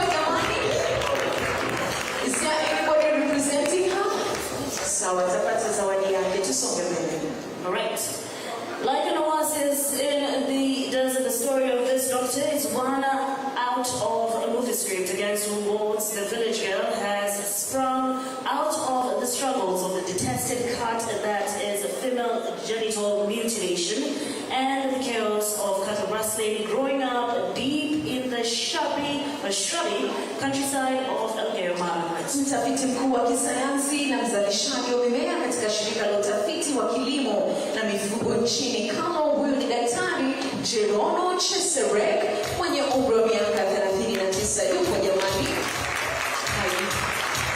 Yupo, tupigeni makofi.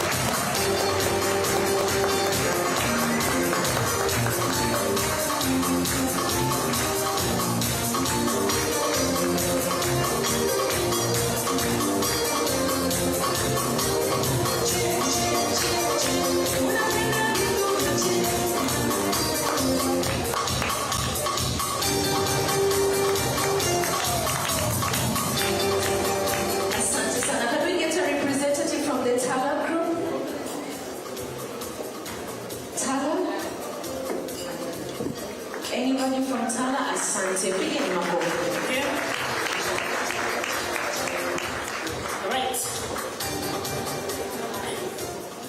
An award-winning architect for her project under Marigall's Leadership School and currently pursuing her master's in architecture and design. She is all about excellence and service. Rais wa chama cha wasanifu mijengo nchini Florence Nyole mwenye umri wa miaka 38 yupo jamani.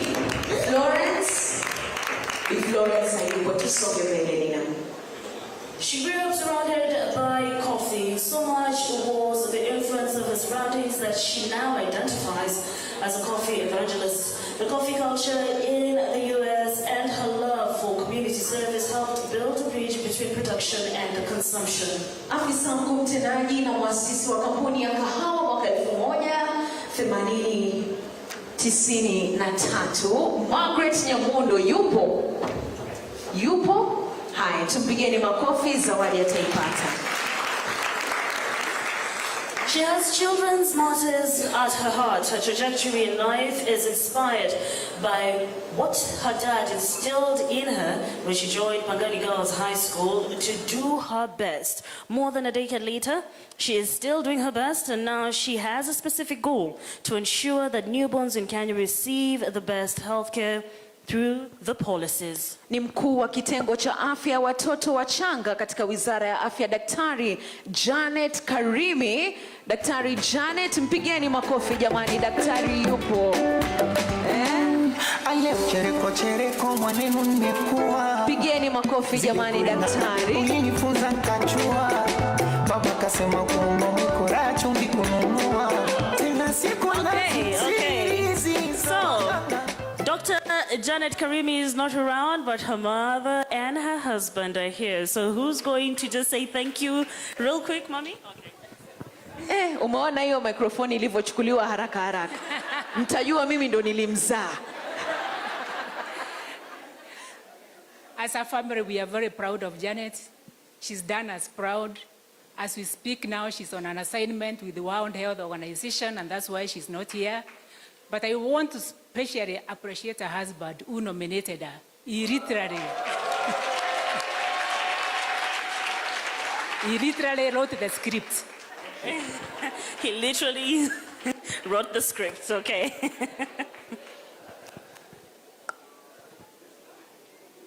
Mabwana, mumeona. Sitaki kusema mengi. Mumejionea. Tuwapigeni makofi jamani mwa bwana zetu ambao wanatunominate.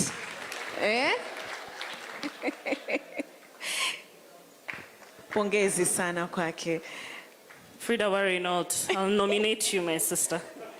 Let's be there for each other. So she readily admits that her journey into data was accidental. It was a brave choice too. And the 33-year-old defines her firm as the data community that works to bridge the gap between what professionals are learning in school and what happens in the real world. Ni muasisi wa utafiti katika kampuni ya Phonics KE ya Multi Choice, Susan Gatura mwenye umri wa miaka 33. Susan yupo? Ndio huyu anakuja jamani. Mpigeni makofi Bi Susan.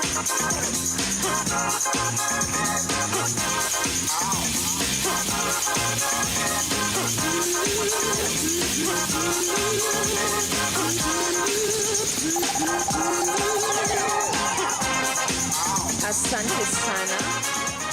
Maybe we can have Dorothy just come.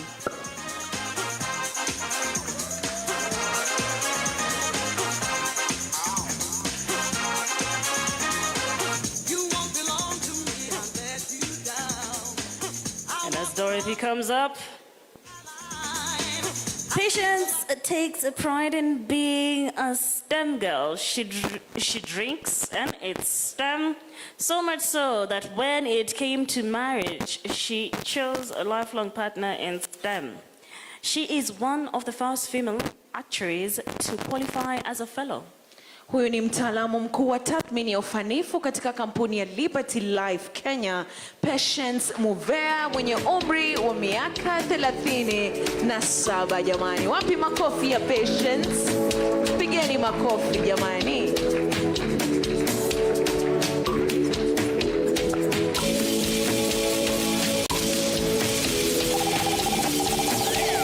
Patieni maua yake jamani Patience.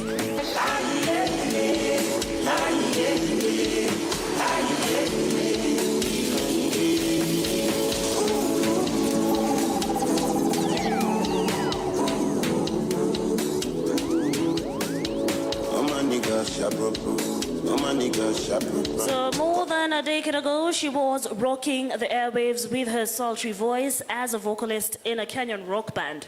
She, however, took a step back from singing, and her voice is now gracing different courts as a litigant with bias in commercial litigation, employment, and intellectual property law. Huyu ni wakili wa masuala ya haki miliki Jillian Dirago mwenye umri wa miaka 37. Ndo huyo Bi Jillian jamani, mpatieni pongezi.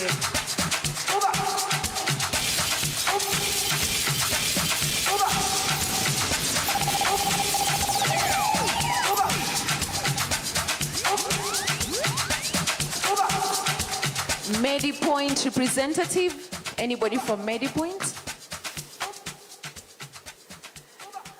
Asante sana amefika. Thank you, Dorothy. I'll be on the phone, calling you tonight. I wanna make me know the fight. I don't wanna sleep alone, wanna hold you tight. A young girl from Kericho with an ambition and a combination of certified public accountant and a degree in economics. She serves as company secretary for a number of listed firms in a company where she has reason to become the chief executive officer. Afisa mkuu mtendaji wa kampuni ya Image Registrars Limited Victoria, Cherotich, mwenye umri wa miaka 39 jamani. Patieni makofi yake Bi Victoria.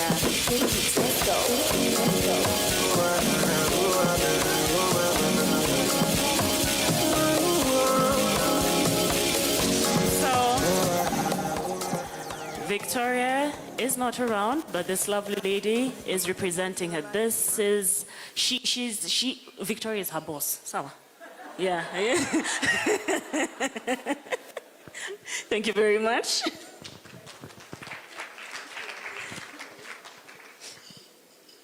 So when she began her mission to support menstrual health, she had humble aspirations. Initially, the goal was to assist just 3 organizations collectively serving fewer than 200 people. Little did she know, this small initiative would blossom into a life-changing movement. Ni mwasisi wa shirika la Hills for Parents, Angela Waweru, mwenye umri wa miaka 38. Jamani. Yoyo miondoko sasa. Huyu ni Gen Z. Wapi kelele za Gen Z jamani?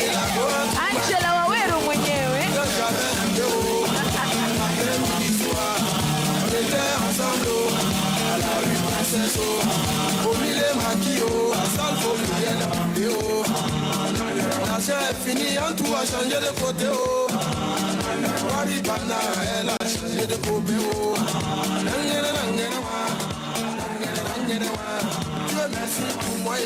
Is Kenya Gitonga in the house?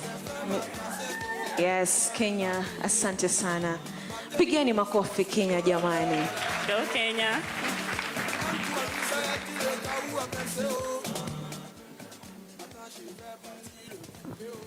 All right, so 2 years ago, a conversation with a Norwegian investor set her on a path to pursue her childhood dream, empowering marginalized people and making a change in their lives. The conversation centered on sustainability, manufacturing, and construction industry, jolted her to empowering people in a way that promotes the circular economy.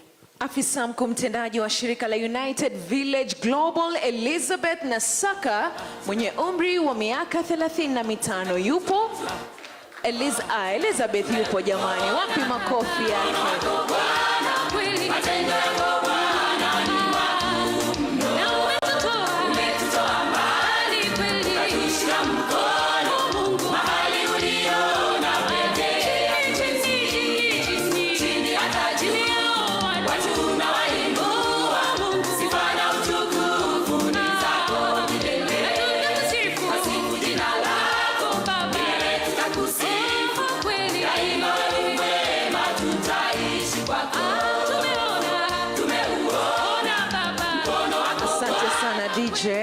If there's one thing she has come to learn as a leader driving change in the banking industry, is that while it breeds resistance, involving those affected from the start can make all the difference. Her day-to-day work involves taking her colleagues and customers through some form of change, sweet or bitter. Meneja mkuu anayesimamia masuala ya ubunifu katika halmashauri ya Housing Finance, Anita Chege mwenye umri wa miaka 39 jamani. Wapi kelele za Anita Chege? Patieni makofi yake Anita.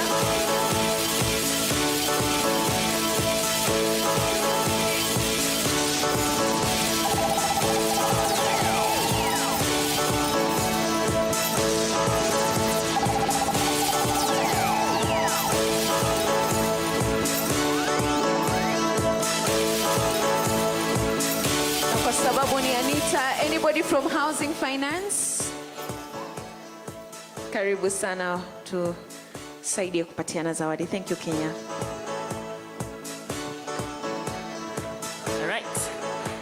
So as we receive our representative from HFC, number 29, and remember there is no particular order.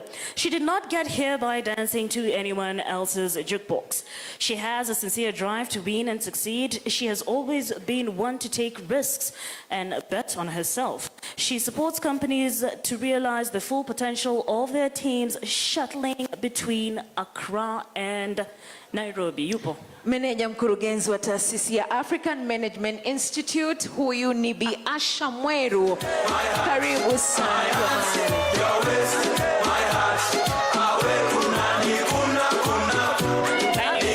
DJ, shikilia kuna ujumbe hapa. Immediately I said Nairobi, Accra, I knew she's not around. This is her colleague. Let's appreciate her colleague who's receiving the word on her behalf. All right.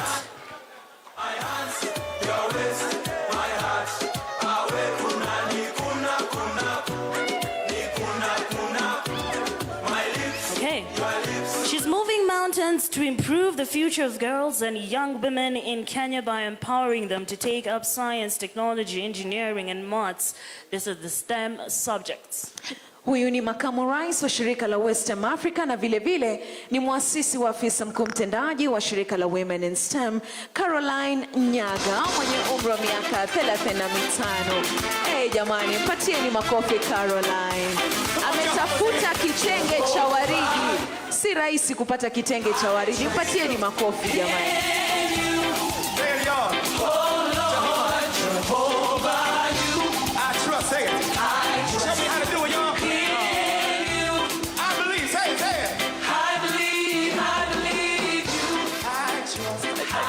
Guys, I know I'm taking time, but allow me 5 seconds to just say, appreciate Caroline once again. She was one of the first awardees to get here, if not number one. Let's appreciate her, guys.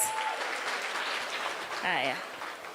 So 3.5 years ago, she took a risk that set her on a path to greatness. And in the midst of the COVID-19 pandemic, she started an initiative that is now disrupting the youth technology space. The decision has reaffirmed her view that even in the word impossible, there is possible. Mkurugenzi mkuu wa shirika la elimu la Powerland Project, Mumbi Ndongo, mwenye umri wa miaka 32, jamani, mpigeni makofi. Twende kazi.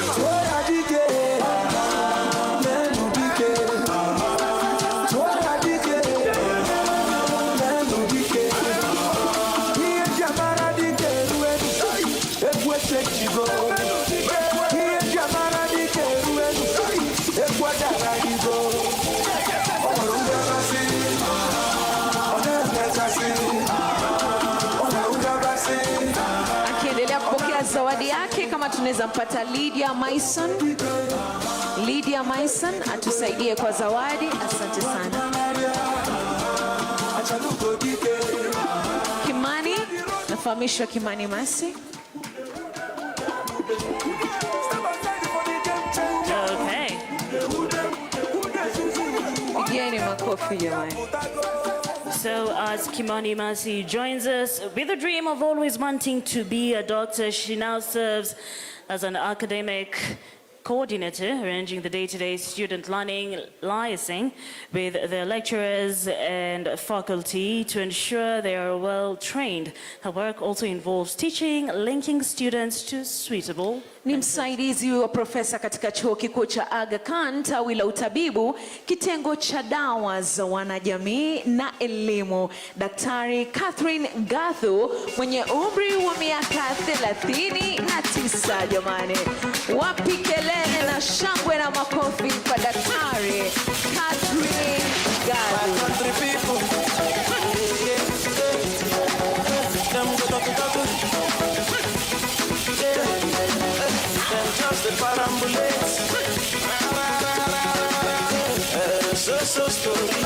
Story heavy and So as I read this to you, or rather as I read this out to you, there are 4.3 million girls globally estimated to be at risk of undergoing female genital mutilation in the next 12 months.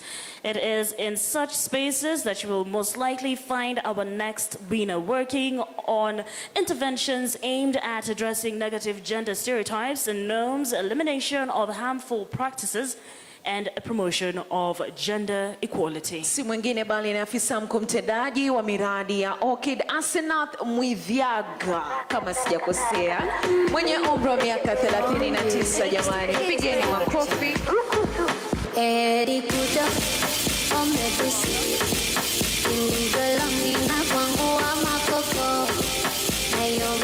Tumebakisha kama 5 hivi tumalize, kwa hivyo msichoke, sawa?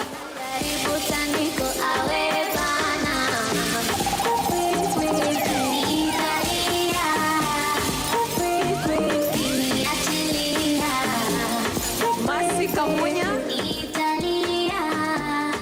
Pigeni Masi jamani makofi akija kusaidia kwa zawadi.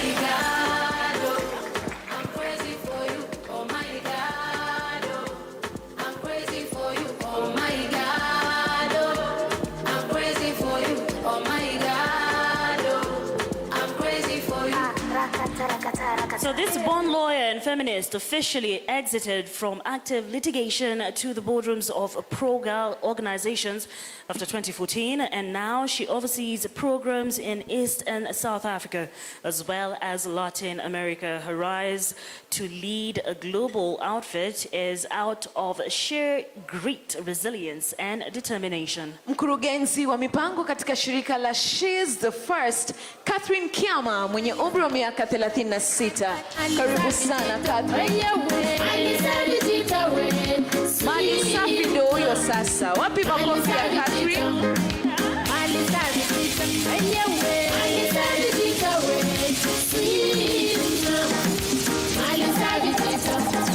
Asante sana DJ.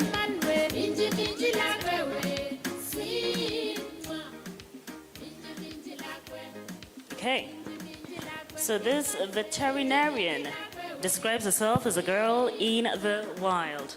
She spends her days attending to animals medically calling out to them and many times having full conversations with them. Wild, right? Her earliest involvement in animal care goes back to her days in primary school. Ni daktari mwenyeji wa wanyama katika hifadhi ya Olpajeta, Daktari Florence Kang'ethe, mwenye umri wa miaka 29 jamani. Pigeni makofi Daktari Florence Kang'ethe. Akiendelea kuja, any representative from Refine? Representative from Refine?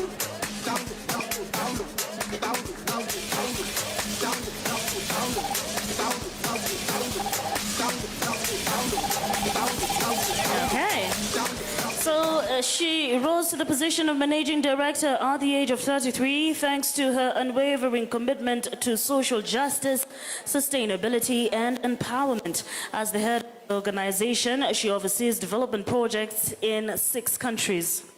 Ni meneja mkurugenzi katika shirika la Solidarity East and Central Africa, Rachel Wanyoike, mwenye umri wa miaka 39 jamani.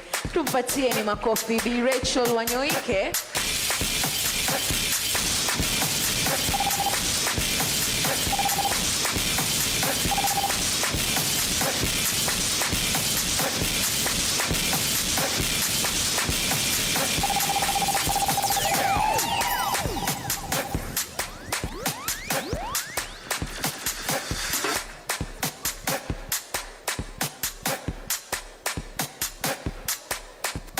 Growing up in Gavega, a small village on the outskirts of Kiambu County, she was fascinated by her mother's nursing career. If anyone inquired about her dreams, she said without second thoughts that she wanted to become a doctor.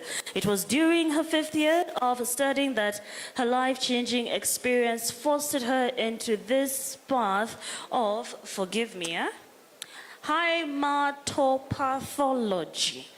Huyu ni naibu mhadhiri mkuu wa mshauri kuhusu maradhi ya damu katika chuo kikuu cha utabibu cha Aga Khan, Daktari Elizabeth Kagothor. Karibu sana, mwenye umri wa miaka 39.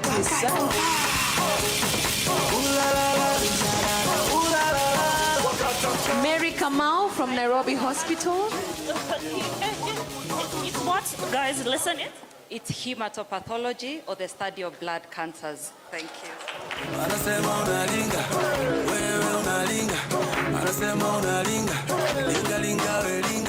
Representative from Nairobi Hospital, Mary, in the house? All right. Mary is right here, behind you. Oh, she's here, okay. Send me the whole team.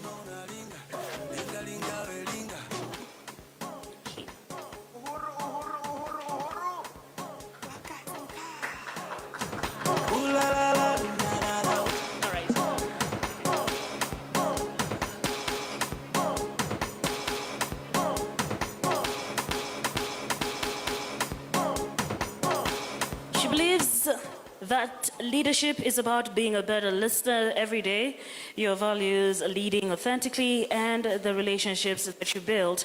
And this translates to grand things. With her background in information technology, popularly known as IT, she joined her employer first, overseeing its IT operations worldwide before taking the office where the buck stops. Ni mkurugenzi wa shirika la Path nchini Kenya katika ukanda wa Afrika Mashariki, Caroline Juguna, mwenye umri wa miaka 39 jamani. Pigeni makofi Caroline, tusichoke, tumesalia na wawili tu. Pigeni makofi Caroline.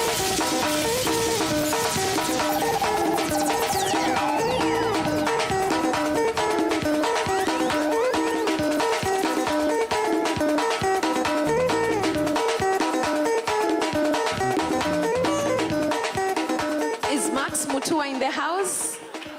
Max Mutua? Max Hello, Mutua? Max Mutua. Karibu uje tusaidie Please kupatiana join us on zawadi. stage.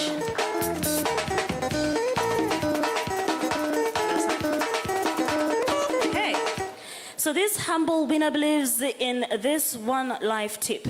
When you do good deeds and sincerely, then the left hand should not know what the right hand has given out. Her main goal, support emerging women leaders from marginalized communities through advocacy, training, and extensive campaign support, wanting women to reclaim power in spaces where they face injustices and have been excluded. Ni mratibu wa hamasisho na mtaalamu wa mikakati ya ushirikiano wa wakfu wa nguvu Collective Ajra, Abdulatif. Wapi makofi jamani ya Ajra Abdulatif Mohamed mwenye umri wa miaka 35 jamani, pigeni makofi Ajra.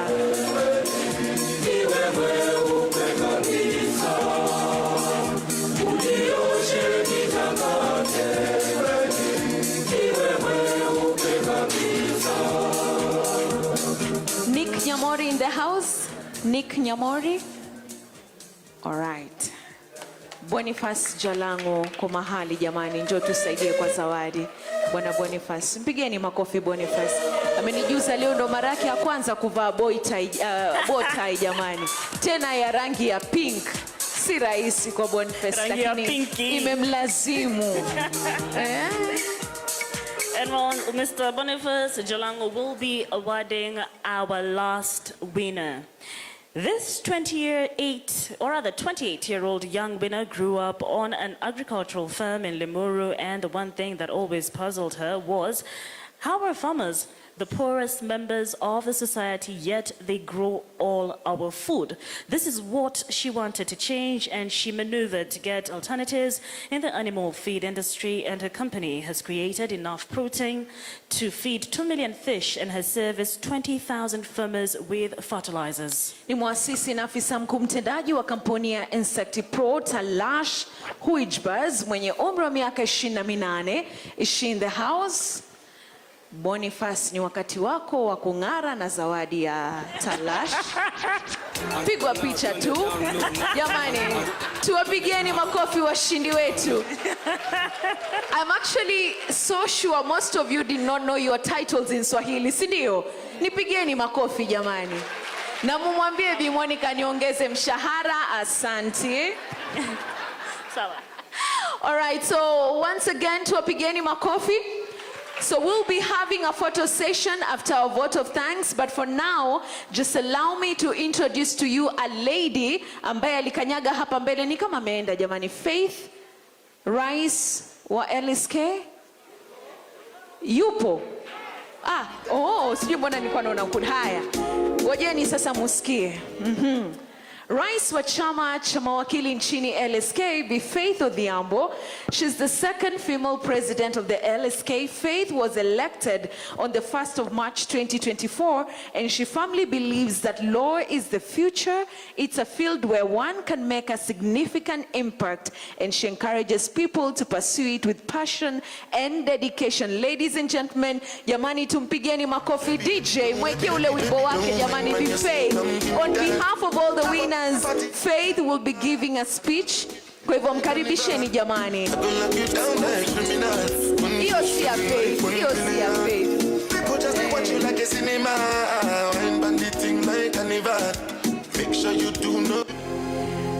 Haya, ndio hiyo sasa ya Faith. Twende kazi. Faith anataka musimame jamani.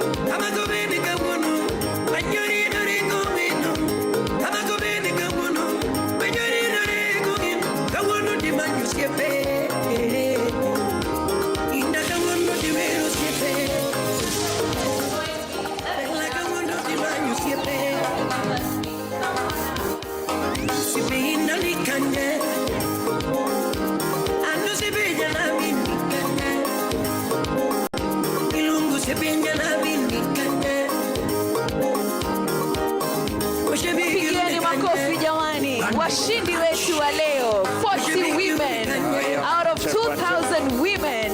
These are the final 40, top 40 under 40 jamani. Wapi shangwe? Wapi Bruno Obiende? Dr. Kochura.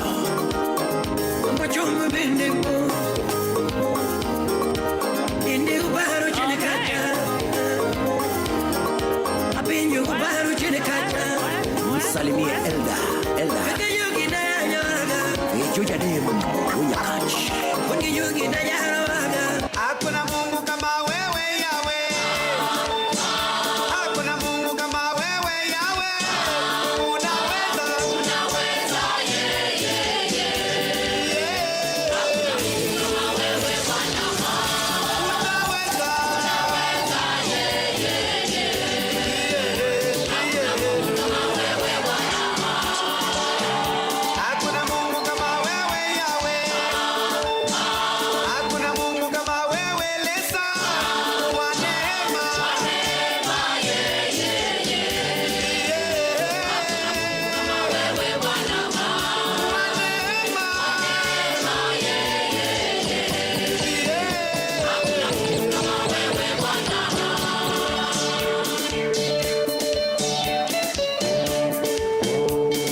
us take this opportunity and just have a photo session. Stay right there.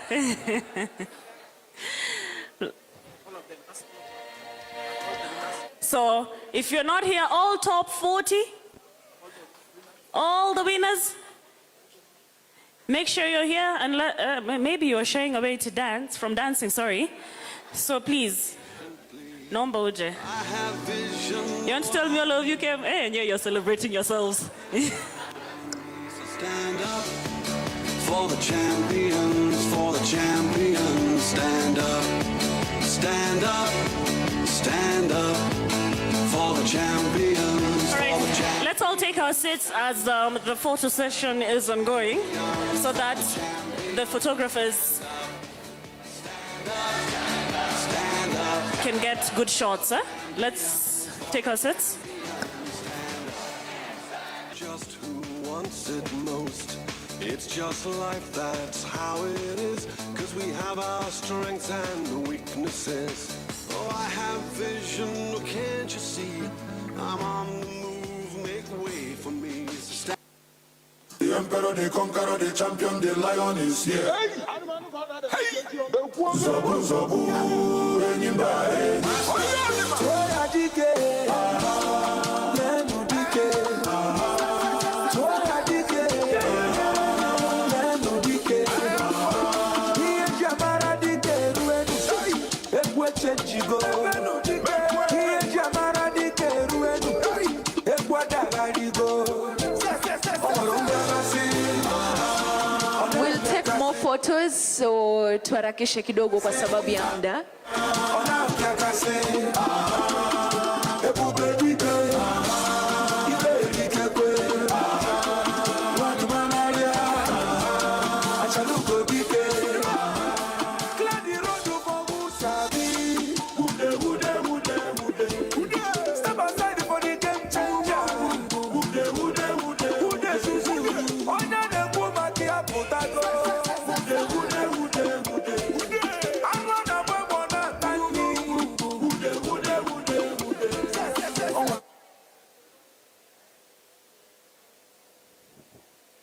Ladies and gentlemen, distinguished guests, and fellow honorees, allow me to ask you to just stand for 1 minute in honor of those who have lost their lives during this past 2 months.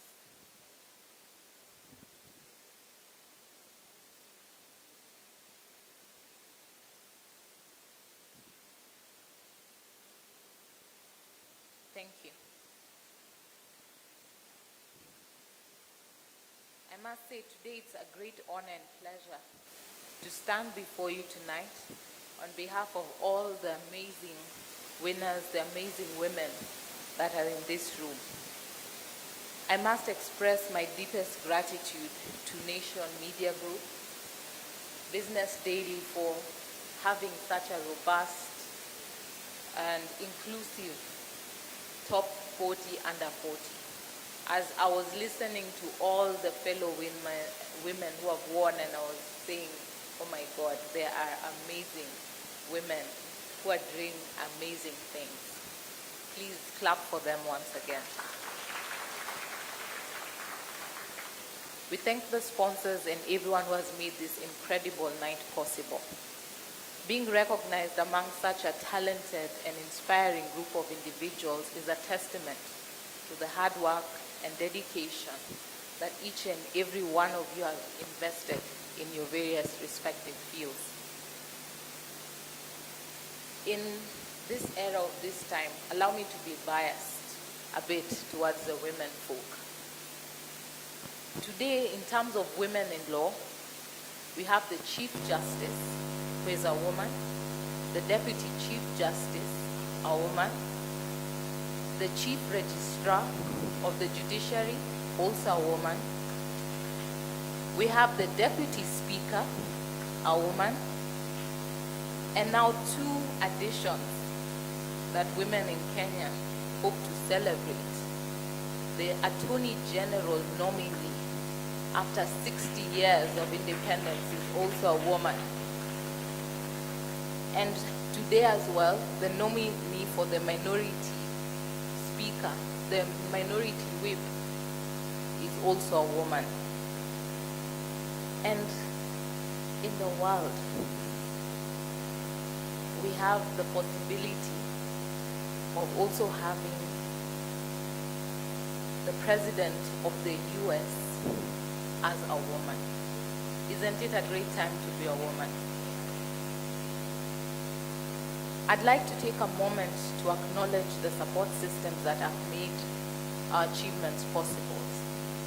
Our families, our friends, our mentors, our colleagues. And on my part, when I saw the husband who nominated his wife, I had to say, I thank you, my husband, for always being a great support. Without the unwavering support and encouragement, many of us might still be dreaming instead of living our dreams. It is these people who have stood by us, who have watched us, who have encouraged us, who have believed in us. That is why we stand here tall and able to celebrate the achievements with our fellow men and women. To our families, we thank you for your endless love and support, your belief in us, having been the bedrock upon which we built our careers. To our mentors, your guidance has been invaluable. You have shared your wisdom and experience, helping us to shape into the great women we are today. We thank you for using your candles to light ours. I loved today's analogy that ensure that you drop the lift, ensure that you drop the ladder for someone else to climb. One of my mentors, Professor Mbote, she told me, work hard that someday you can tell people like her that when your business cards are over, you can say, Google me, you'll find me. And she's normally an inspiring woman because she told me that, Faith, I've been mentored. And as I was growing to my space, I didn't have women to mentor me. I had men who mentored me. And so I made a deliberate to organize myself to ensure that I always mentor other women and also other men. But she said deliberately women because the challenges that we face are quite different. And you have to work twice as hard to meet the requirements as your male compatriots. So we thank them for lighting our candles. Our colleagues and our peers, thank you for challenging us and for being part of this journey. Let us keep the fire burning even in tough times in our country. What I'd like to see to inspire other women is that do whatever makes a difference. But at the end of the day, it's you who will decide what kind of difference you're going to make.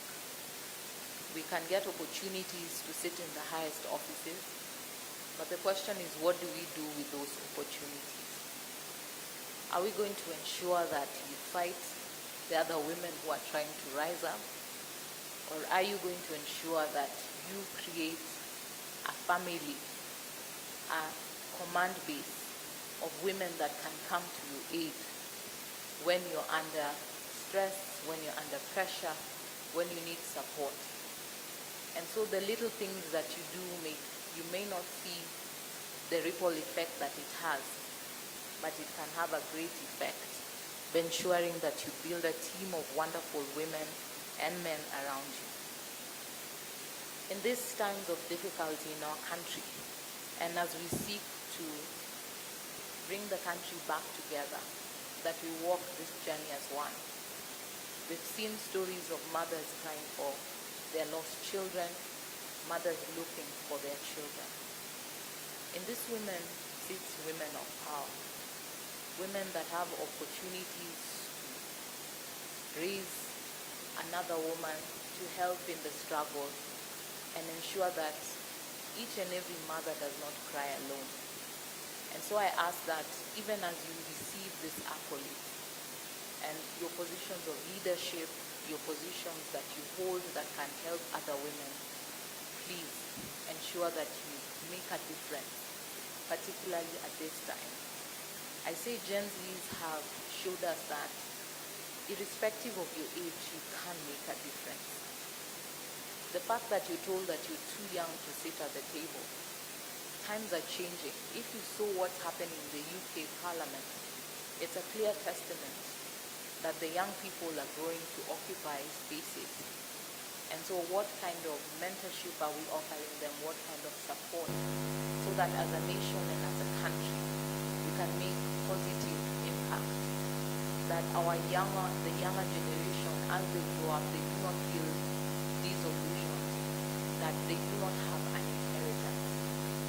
Something that I had in one of the spaces, I was sitting with the Gen Zs, and something that I like is that they say the good book says that work hard so that you can put a stock for your generation, the next generation, and your generation's generation. They say they have grown up and they have looked around and there's nothing for them, there's nothing for the alphas, and there's nothing for the next generation to come. And so, as leaders, as women who have been held up and had the opportunity to create spaces, I ask you that as well, ensure that you support the upcoming generation, that let's ensure that we fight vices that cannot ensure that our youth are able to see that there's an inheritance that is available for them, that there's a future, there's a hope and a pride to work for your country, to serve your country, to be able to make a difference. And so that those who are aiming to get the 13th award, it will be more towards service to your fellow man. I strongly believe that service to men is service to God.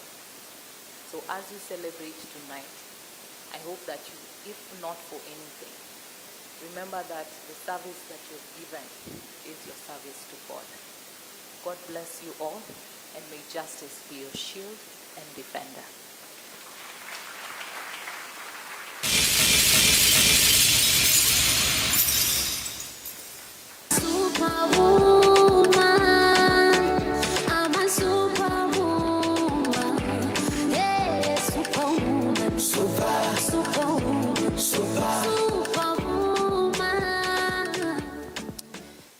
She truly is a superwoman. Let's appreciate her one last time.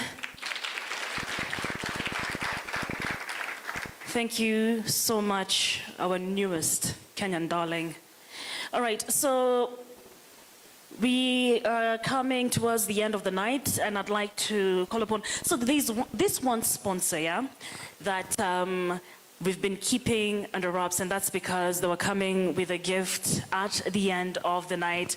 Remember when I told all the winners to have their cards in here? Yes. So allow me to call on stage Dr. Andrew Were, who is the founder of Refine Plastic and Aesthetic. He's coming up with a big check, yeah? Let's clap for him and appreciate him. You might be the winner. And as Daktari is coming, we have one announcement. Kabla Daktari hajaanza kujishebedua, ni kwamba kwa kila meza we have a QR code. Kindly just scan, give us feedback, and also get to visit the Top 40 Under 40 BD website. Kwa kila meza we have a QR code. Give us feedback on how the event was, and also get to visit our website. All right. So as Daktari opens the check, as he's trying to unfold what the winner is about to get, let's call upon Mr. Ezekiel Mashari, a very good friend to the Nation Media Group. Let's clap for him as he comes onto stage. So, here's how things are going to work. So that you do not tell us all we are biased, here are the cards. If you do not put your name, time imeisha. So what Ezekiel is going to do is handpick as you watch, and whatever name, you're not watching yourself. Handpick as you watch, and whatever name or card he picks, that's the winner. You sure? You're sure? All right, there you go. Wanjiko Chebet Kanjuba.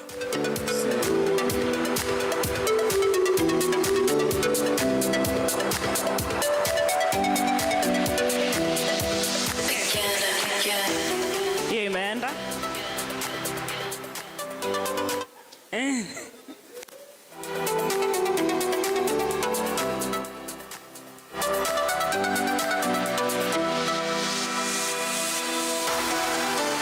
Patience Mover Liberty.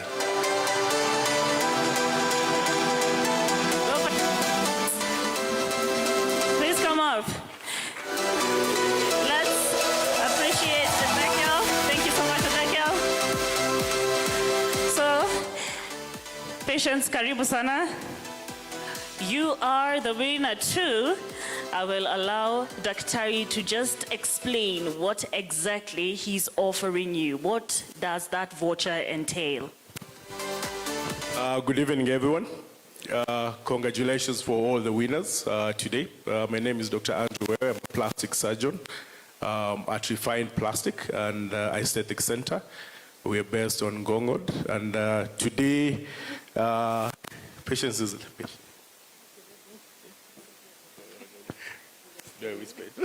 Okay, so she's saying, I hope you're not doing plastic surgery on us. So we have a voucher. I was not supposed to say that.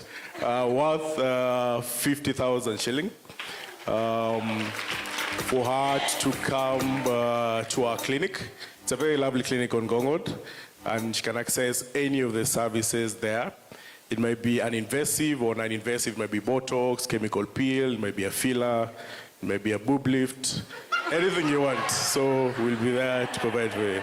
So congratulations.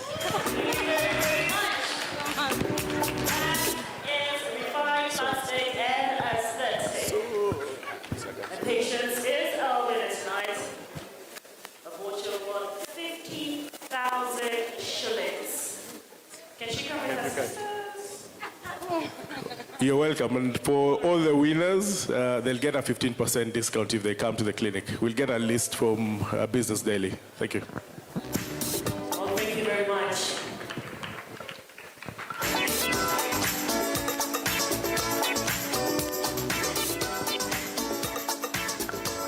Let's welcome Dr. Andrew Ware. Our night has come to an end. Such a beautiful night it was. Are we not feeling celebrated? I know we're tired, but we're feeling celebrated, yes? Is it Business Daily enabler? Okay. So with that said, allow me to welcome Mr. Kenneth Oyola, Chief Commercial Officer of the Nation Media Group, to issue us with a vote of thanks. So a Chief Commercial Officer has a wealth of industry experience, having held senior leadership positions at the Industrial Proportion Services. Karibu sana.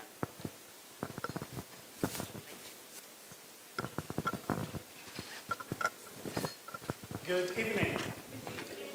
My name is Kenneth, and I'm a father of four. I've got two sons who are in their 20s, and I've got Gen A's, who when I get home tonight, I will be telling them that I've been amongst really great women, and the comment that was put out about being able to mentor, I'm honestly really looking forward that in the few years to come, because one is almost getting to 10 years old, that some among you here will be able to mentor them.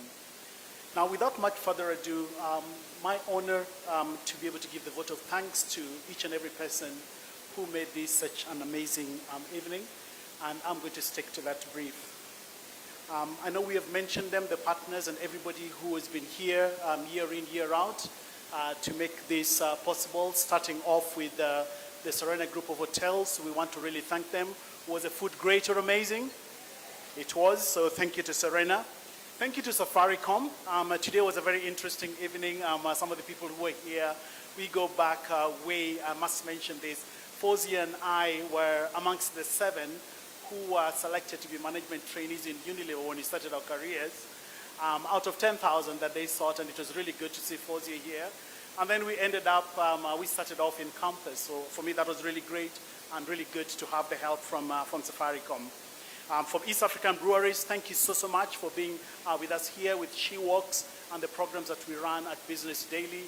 You were with us before when you did the BD branch. Thank you so much for being here with us. For KCB Bank, we really appreciate you. You have been very consistent, and Monica is really nodding her head vigorously because from International Women's Day to today, you have stayed the course with us, and we really thank you so much for that. To Centum Real Estate Limited, thank you. Brenda, she's no longer here.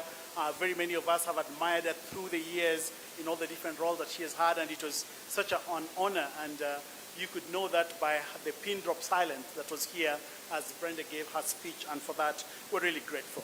To Investiture Mobile Limited, that is Tala, Kenya, thank you so much for the work that you do and for supporting us. For Refined Plastics and Aesthetic Surgery, I've learned something else tonight. I'll be doing a walk around about there. Thank you so much for that. To Housing Finance Company, my dad bought a house in Buruburu in the early days when we were so young, and HFC made it possible then when we were young, and you continue doing it now. Really thank you for the support that you continually give. To MediPoint Pharmaceutical Limited, thank you so much for coming and being here with us. To AAR Hospitals Limited, I really like your advertising, and I keep telling my marketing team, check out what AAR is doing. You just really make that marketing really so great, and we're grateful.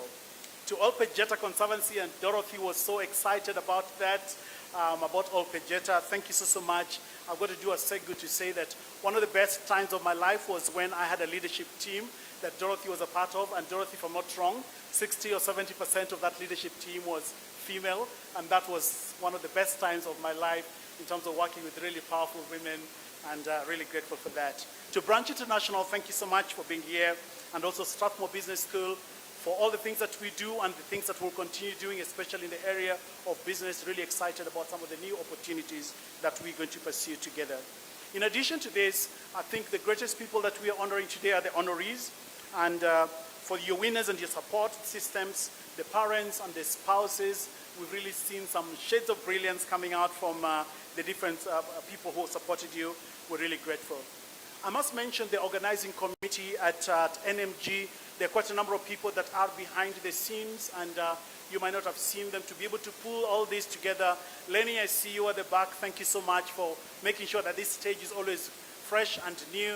Today they've gathered the teams at marketing, the teams at NTV, the cameras are all here. We lost count. We were not sure what cameras to look at. Thank you so much for being here. Monica, I know you made that possible, and we're really so grateful.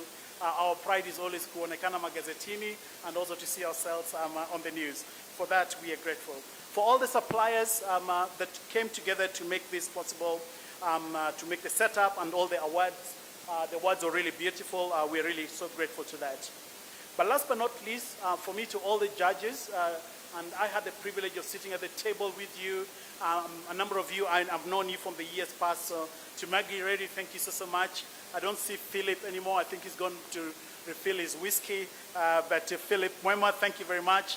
Catherine Carita, thank you so much. Dorothy Oko, we go back very, very many years, and I'm really looking forward to the many more things that we're going to do together.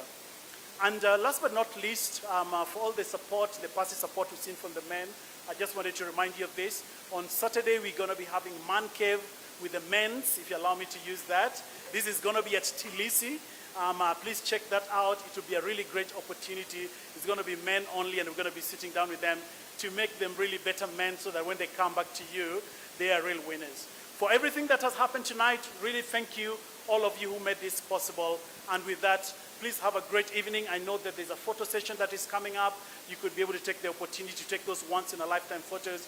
And we've asked the teams to make sure that the website that we're building is building back, so that at any one point, you should be able to see all the 16 years that we've had the top 40 under 40 women, and then, of course, then the men's. Thank you very much, and do have a good evening.